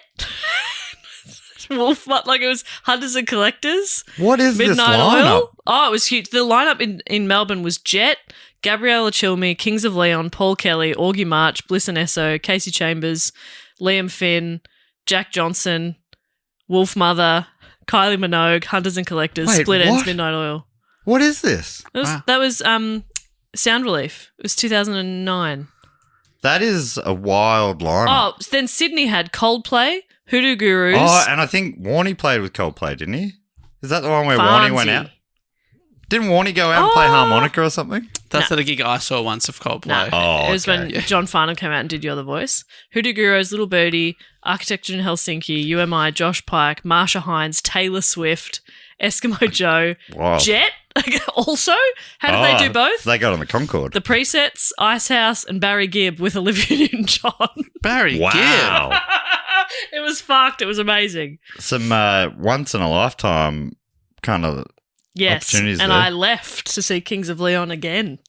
Yeah, I mean, you cooked it. Yep, absolutely. But I've got the DVD now, so that's good. You could have seen Barry Gibb. I could. Well, that was Sydney, so no. Well, I just think you could have really Gone on a Could plane. have flown to Sydney like I should have. I know. Anyway, that was a really long answer of a question. Thank you, Ben. Good question. Good question. And I'm glad you were able to get over the Oasis one. You fixed that. And next up, you'll fix the first aid kit. The last one this week in the Fat Quarter question section comes from Kevin West. Is Kevin West the name of a music promoter? Is that? Don't know. Oh, it's not ringing any bells for me, but could be Kevin West. Now we're just Googling Kevin West. Yeah. Ken West Ken was a West. music promoter and founder of Big Day Out. So don't worry about it. It's Ken's brother, Kevin. Or it's just him, his nom de plume. He's added a VI in there. Some sort of like 6. It's like there's a clue in that. And if we get to the bottom of it, You know, Ken why West has he put six? Why has Ken West put the 6 in there? Okay. It's only 2 6s away from the devil. Oh my God, is this Devil West? Kevin West has the title. I'm losing my fucking mind. Yeah. I went to the doctors this week. No, yep. And Kevin's got the title Pod Pirate. Oh. I had a real like classic doctor's appointment where they're like, so I try to get some scripts done. So I said no. Yes. And you've come back to it Okay. anyway. You don't want me to open up? Could it be after the pod? Oh, you don't want me to overshare? Okay, so they gave you a couple of scripts. No, I asked. I asked for them to be refilled. Yep. And it was a new doctor, and one of them was for like anxiety meds, and the other one was for a cholesterol thing that I had worked on with the last doctor. Tried to do like exercise and stuff. It turns out it's a hereditary thing. Yeah. But he refused to fill either script. He said I need to exercise more if I want to get my cholesterol down. Mm-hmm. Don't need medication for that. Yep. I said, I've tried that. My parents have got it. It's like a hereditary thing. He said, nah, hour a day walking, cut out all meat or cut meat right down. I'm like, I don't eat meat. I haven't for a long time. And he's like, yeah, we're just going to have to cut down on that meat. And, did you tell him and he said, did you interrupt him and say, sorry, I'm a man? Yeah, I know. He did. Yeah, he called me a chubby slut. And he said, just get on the scales, chubby slut. Go, little chubby slut. I had shaved off my beard. I guess maybe that's why. Interesting that doctors are often some of the stupidest people you'll ever meet. Yeah. But then for anxiety, he goes, you don't need medication for anxiety. Join a public speaking group. Sorry, are you on Punked or something? This is not a doctor. This guy has walked into the office and is pretending. Sorry, what was the next bit of advice? Join the public and then what? He's like... and imagine everyone naked. It'll help build up your confidence if you start public speaking. I'm like, I kind of do that. Did you say? No, I didn't. So I said, all right. I get the picture. We're not a right match here. But it was funny that it was just seemingly funny advice. It's funny, but also probably warrants a complaint. Did you pull up your semi-viral TikTok of you doing stand-up comedy about being a vegetarian to say, slide that across the desk? That's me. Yeah. I'm like, that's all right. I'm like, okay. No, we're all Yeah, all sweet. Good. And I was also, because I'm like, these back-to-back sicknesses, I'm like, is there anything we can do? He's like, he tell you to go for a walk? Stethoscope on my chest, and he goes, I think you're fine. So anyway, I'm not going to go back to that guy. Yeah, I wouldn't be. And So again, that that guy warrants a complaint. Did he charge money? Did you pay money? No, it was bulk billed. Great. So the government paid this man. Perfect. Fantastic. Perfect. Yeah. Awesome. He's got multiple properties in a BMW, but yeah, that's right. yeah. He's like, I haven't given out a script in years. People just need to walk more and cut down on meat. Anyway, yeah, I need to get that off my chest. So sorry about that. So Never open up to me again. Kevin West, aka Pod Pirate, has a game for us. Oh. Writing, I'm hoping the three of you can help me beta test a game idea for my original new podcast. Here's how it works. I'll provide you with 5 answers to a question, and you have to guess which one is real. I really think I might have something here, and I'm going to call it What's Best with Kevin West. I didn't get the bit until then. It's not a bit. That's a really good podcast idea. I'm in. I like it. I am investing. Yeah, I'd love to guest with Kevin West. That's so good. Thank you so much. No, it's like my show. What show? Who Knew with Matt Stewart. Do go on. You've been on it many times. I don't know what you're talking about. I think you've been on 20-odd episodes. Yeah, no, but on that show, you write the wrong answers. Kevin is writing the wrong answers for. Oh, he gives you the 5 options. Yeah, it's less work for the guest. Honestly, which that's I way love, better actually, for the yeah. guest. So, It's just a Kevin, quiz. I mean, recently we did a live show and I couldn't think of an answer, so I just handed my phone to Dave for him to make up an answer for me. And no one noticed. No one noticed. that episode would have just come out too. Exciting. And nobody noticed. There was 100 people in front of us and Yeah. nobody said anything. But I reckon this week you're going to get a lot of angry tweets. Oh, let them come. You've always said that. I've always said They'll that. relax after that. Get that post-cum clarity. They'll chill out a little bit. Jesus Christ. Oh, I love it. So we got 5 in. Kevin says, let us play. Question. Oh, okay, great. Which of these real products has thousands of positive reviews on Amazon? Okay. 1. Polaton. Learn to pole dance in the privacy of your own home. 2, Cozy Cheeks. The easy-to-use microwavable office chair pad. 3, Meat Shredder Claws. Barbecue like the Wolverine. Oh, that's fun. Option 4, Dyslexa. An AI personal assistant for dyslexics. Dyslexa. Play Mob Barley. Or option 5, CrossFit with Jesus. Your personal fitness messiah. He said it's hard to come up with wrong answers. Some of these may be recycled. Answer, scroll down. Okay, so the question is, which of these real products has thousands of positive reviews on Amazon? I want to add all of those to cart. Yeah. I'm going to go the pole dancing one. All right, I'm going to go the Wolverine claws. I can see people getting into Or that. actually, I'm changing my answer to the butt warmer. Oh, Cozy Cheeks. Yeah, Cozy Cheeks. People love a warm tush. That's true. And that feels like, reusable. Like people would really enjoy that. Though I wouldn't want at my office someone putting what's under their ass in the microwave. I'm going to go for next to my tuna. Fitness Jesus. Fitness or my personal messiah. Yeah. I love it. It's a great tagline. Great. Oh, what did you say, Dave? Are the Wolverine claws? You are correct. Oh! These wearable blades work wonders on grilled meats. Just make sure to adjust your junk before putting on blades. Thanks for playing What's Best with Kevin West. And now that you have taken a punt, I'm Kevin the Cunt. Whoa! Kevin, baby! I thought it was going to be, now you're taking the punt, I'm Kevin West. Good night.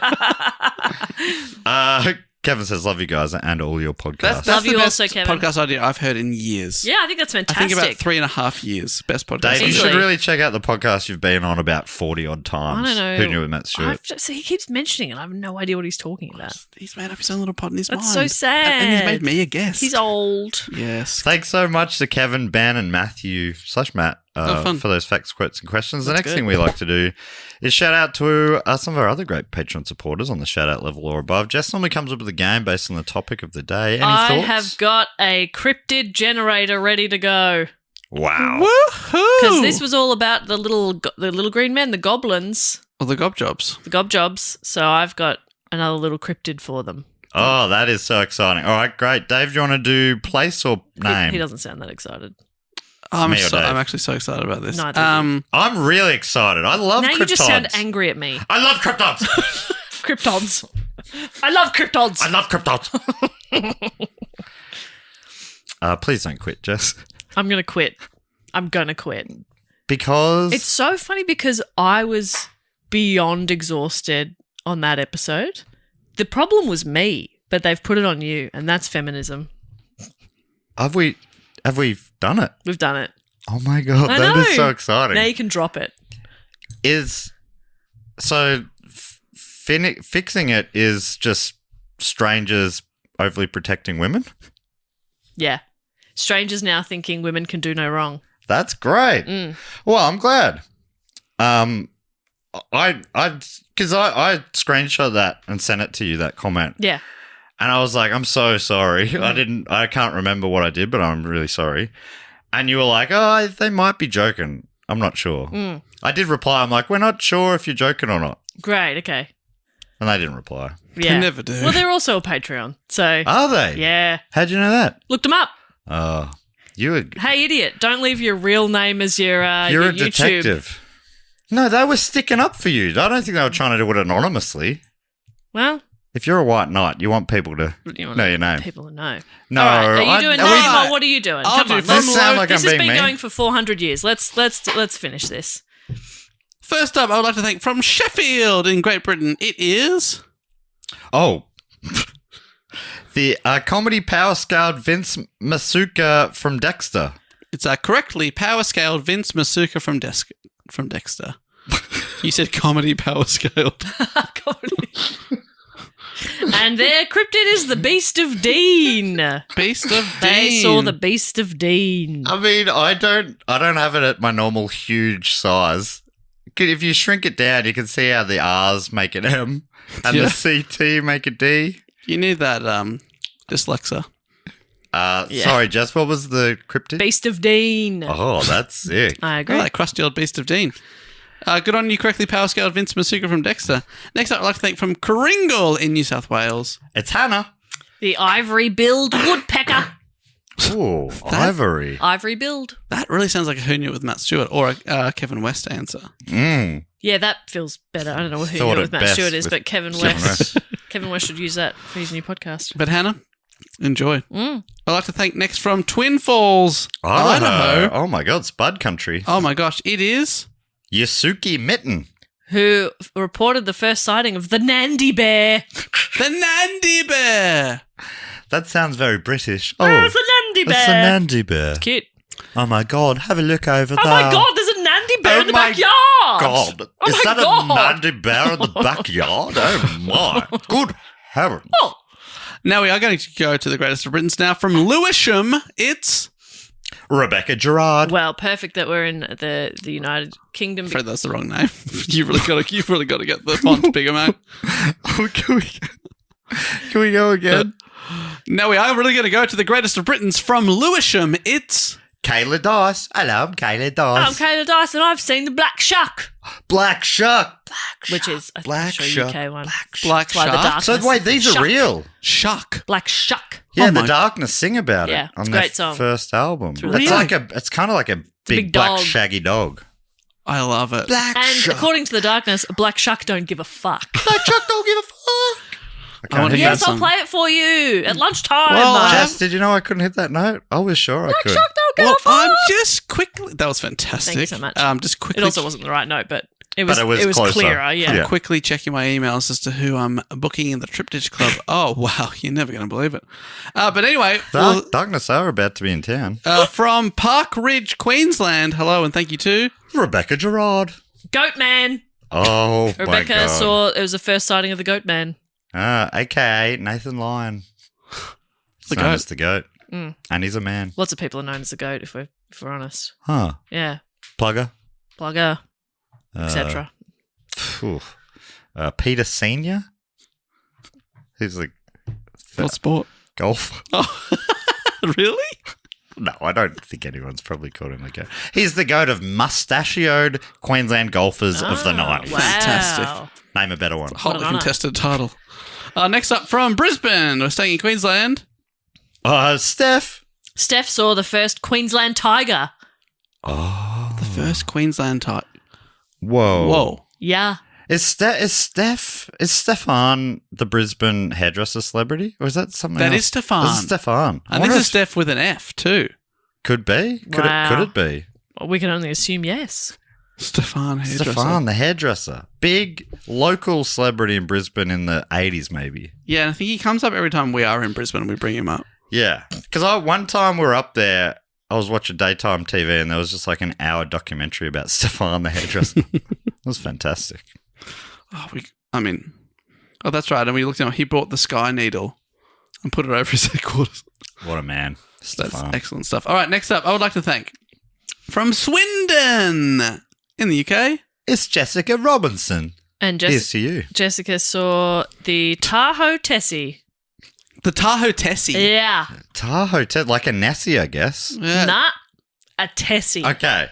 It's not at all like a Nessie. Do you listen? Well, I did. I just thought maybe it was like a play on the Nessie. No. It's Tessie. Yeah. From Tahoe. There's a Yeah. land-based cryptid. Whatever.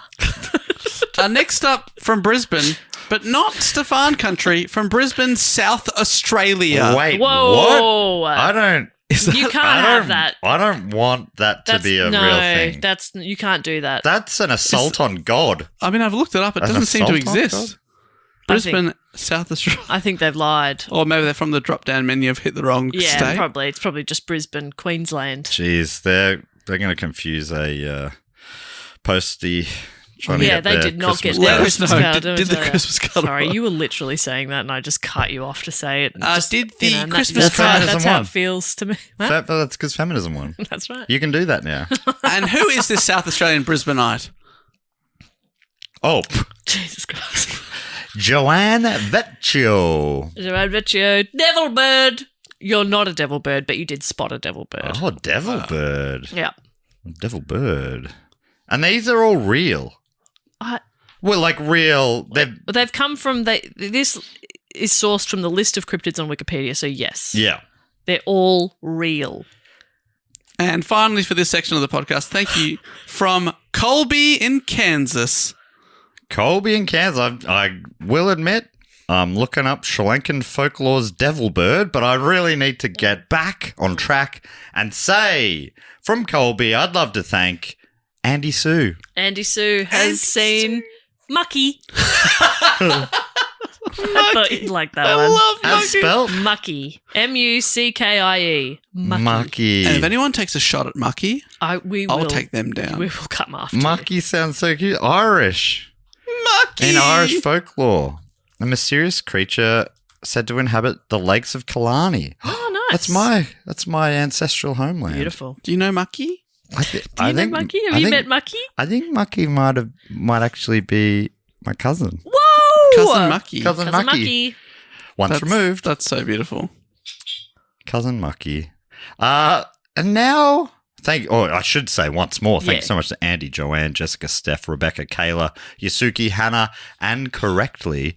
Now, the next thing, and actually the last thing this week, because there's no Triple Triptych Club inductees, but we do have a few. We got 3, in fact, Triptych Club inductees. Dave explains the Triptych Club so well. This is basically, it's a hall of fame, a clubhouse, a hangout zone, a place where people who have been on the shout-out level or above for 3 consecutive years, we've already shouted them out previously, but now they've stayed true to us for so long.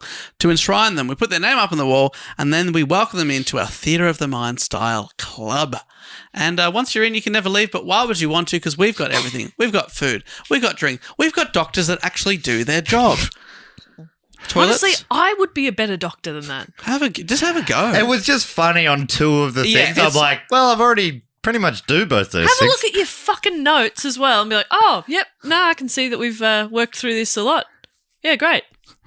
Nah, okay. That is so great, though, to be like, have you thought about The public first speaking? one, I'm like, when he said cut down on meat, I'm like, that's right, actually. I don't eat meat. And then when he did the second, I'm like, okay, this is pretty funny. I have to rebook with one of your colleagues. Yeah. Yes. I'm gonna have not to going to go come back to that guy. You're not a real doctor. He I went was probably 100 years old. I went to mine. Now I'm just going to jump in because Please. we need to be done. But I went to the doctor because I'd already seen a skin clinician who said I had like some sort of skin condition, and I needed a referral to see a dermatologist. Go into the GP. She tells me it's rosacea, and I said it's not rosacea. The skin clinician who studies skin has said it's this. And then she printed out a thing about rosacea, circled a few things for me, and slid it over like, see, it's rosacea. But the things she'd circled were not relevant to my skin at all. And then I went to the dermatologist. It was not rosacea. Went back to her recently just for a new script, and she said, how's the rosacea going? And I said, have a look at your notes from the dermatologist. It's not rosacea. But it was very important to her to be right, even though she was wrong. Oh, no. Yeah, I need a new GP. I was like, yeah. Yeah, that woman studied for 38 years to not know anything. Just like the circling and the patronising. I hate to, I don't know, like correct you, and I'm like, but you're wrong. The things that you're discussing, it doesn't flare. It doesn't. I'm not red in the face at all. Oh, honey, how's the rosacea going? I don't know. Go for an hour walk. Yeah, have you tried cutting out meat? Talk to me. Fuck me dead. Nah, good on him. Good on him. him. Saving lives. And as you leave, have you thought about losing weight? Yeah. It does, when you find a good one, it really you're like, holy shit. This is the best day I of love my my life. guy now. I love my guy. Yeah. Could I get his number? Pass on. I still go to a dentist near mum and dad's place because it's hard to get a good one. Yeah, agreed. I do too. And then I have to visit mum and dad at the same time. Like, great. No. May have negative associations. Yeah. Dentist's obviously pretty scary. Yeah, I hate the dentist. Yeah. Don't floss. Don't talk to mum and dad. So, Dave, did you explain what the Triptych Club is? Yes, I did. And Jess is always in charge of organising food and or drink. Yes. What have we got this week? I have got the Little Green Man cocktail. Oh. It is all absinthe. What's absinthe and then like a little bit of Malibu? And what was the green one? Midori. Oh. And then some 7-Up. Give it a bit of fizz. Full green, triple green. Yeah. Wow. It's really good. That does sound, I mean, Midori the and first ingredient is gross. Uh-huh. And you said it's mostly that? It's mostly that. But the other two are like quite sweet. Midori's fun. And So then a probably 7-Up. does Yeah. it. What was the first one? The first Absinthe. one? Absinthe. That shit'll fuck you up too. Is that the one that's disgusting? Absinthe and citrus, I get mixed up, but maybe they're both gross. Absinthe is the one that people are like, if absinthe comes out, you forget the night. Oh. So why? Yeah, I'd like to remember. Well, I want to say some stuff to you that will have When consequences. you need to get stuff off your chest, you're handing out absinthe. You're like, I need to say this. I don't need you to remember. I don't need you to remember, but I need to say it to your face. So yeah, that's what I've got going on. And then I've got a bunch of green food. So broccoli. Oh, I love broccoli. Lettuce. Love lettuce. Spinach. Love spinach. Green apples. Don't like green apples. Why? What if they're stewed? Well, because I like stewed green apples. You're back. I'm back. They're good for stewing. Yeah. Also celery. Good for stewing or piffin. They're rocks, basically, green apples. We'll also have cabbage. Okay, colder. This is all fantastic. And Dave, have you booked a band? There's also some You're never going to believe who I booked. I've just green beans. Green beans, And okay. peas. I've I just do love peas. Unfortunately, Green Day said no. What? Sorry. He was too Trey-cool. And Trey-cool. And, but instead I've got, you know, happy with this? The Darkness are here. What? Yeah. We got the Hawkins brothers and the others. And Is the there son brothers of in one. the Darkness? Yeah. Who are the two brothers? Dan and Justin. But what's the... Is The it guitarist and the guitarist singer. Lead singer. And And they Really? look very similar. the drummer's now the son of the Queen drummer, right? Oh, I didn't know I that. think that's right. That's cool. And the bass player's still the guy with the mustache. Great. And the Yeah, big that guy hair. always looks really cool. And he left after like an album or two, and then he And came, then came back, yeah. That's cool. And they're gonna open with Black Shark. Oh. And let me tell you, Black Shark don't give a fuck. Don't give a fuck. And they're gonna close with Black Shark. I used to Oh. walk to It's school all to Shark. that. That's Really? so Strut. funny. You wouldn't have walked. You would have strutted. I strutted. I stomped to school in that. And can you imagine me in my little, like, private schoolgirl uniform Yeah. off to my all-girls Catholic school? It's a great song. I'll play it for you at I lunchtime. can't wait. So yeah, get ready for the Darkness, everyone. Great. It's exciting. Awesome. That's so good. I love their latest album too. You been into that? I haven't listened to it. Oh, their man. latest- I hate myself for two. So good. Oh, that's funny. I'm going to hate myself so you don't have to. Now, I want to say He's rhymed two with two. there's been a few episodes But it recently works. where you haven't been here for the Patreon section, and so I've read the names. Because I've been so sickly. And the vibe has, no one cares. And the vibe has been like a lot more Not even my positive. doctor. And the doctor doesn't care. I don't care. Stopped interrupting me. So I just wanted to say that like Dave and I have been doing this really well. I'm going to quit. And this is your last chance. Okay. Okay. If you bring a smidge of negativity, Right. You're- I don't you're have to banned come. from Trip I don't Vision. have to do this bit anymore. Oh no. Just try once for good vibes. Just try once. just try once for good vibes. You've been doing good vibes. I love good vibes. Great. So let's try it today. New year, new you. Come on. I'm a good vibe. I don't know if you are. I feel like you're not listening. I'm a good vibe. Okay. So we're going to be good vibes now. And that you're going to show that So you're a good keep vibe. doing what I do. Is that what you mean? No. Keep doing as I do it. No, we don't do Is it that as what you you do mean? it. Do it. No, You saying keep it up? I've been quite clear about what I mean. Just you saying keep up the good work. Just read the names. All right, so we've got three names. I'm on the door. I've got the clipboard. If you hear your name, head on in. Dave's going to hype you up. He's on the stage. He's emceeing the night. Jess is hyping up Dave from behind the bar. Here we Behind go. his butt. Dave's, and I will say this in a positive way, Dave hypes you up with some sort of pretty weak wordplay in a positive way. It's fun. Is that right? Okay, I guess. All right, so first up from Lebanon in Ohio. My God, God's country itself in the United States. Welcome in Abigail Swinehart. More like Abigail Sweetheart. Yeah. You know swine. You know pig. What? No, sorry. What the heck? Well, I'm saying you know pig. You read Just the let name. Dave do it. Okay. You just read the name. Stick- Okay, great.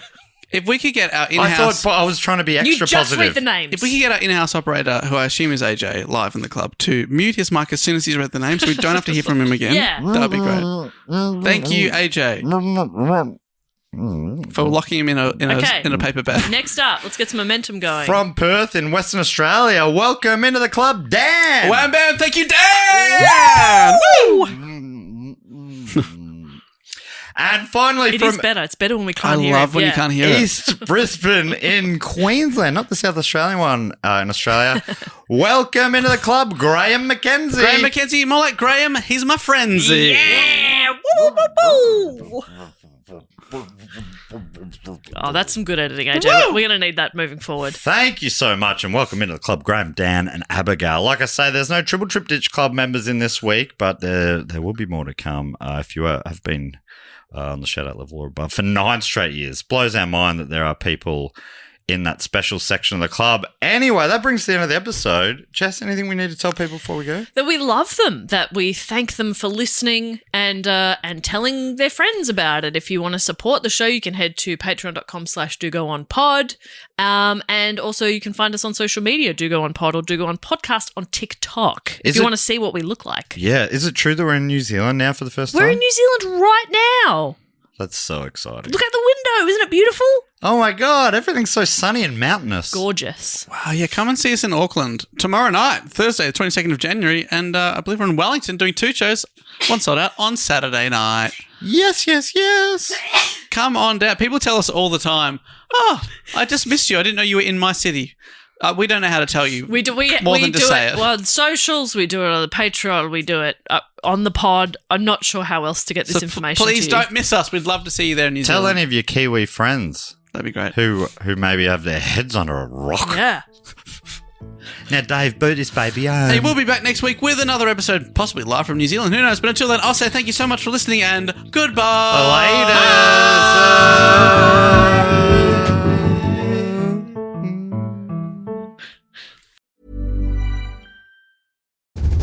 You've got vast stockpiles of data, but 80% of it is unusable by AI.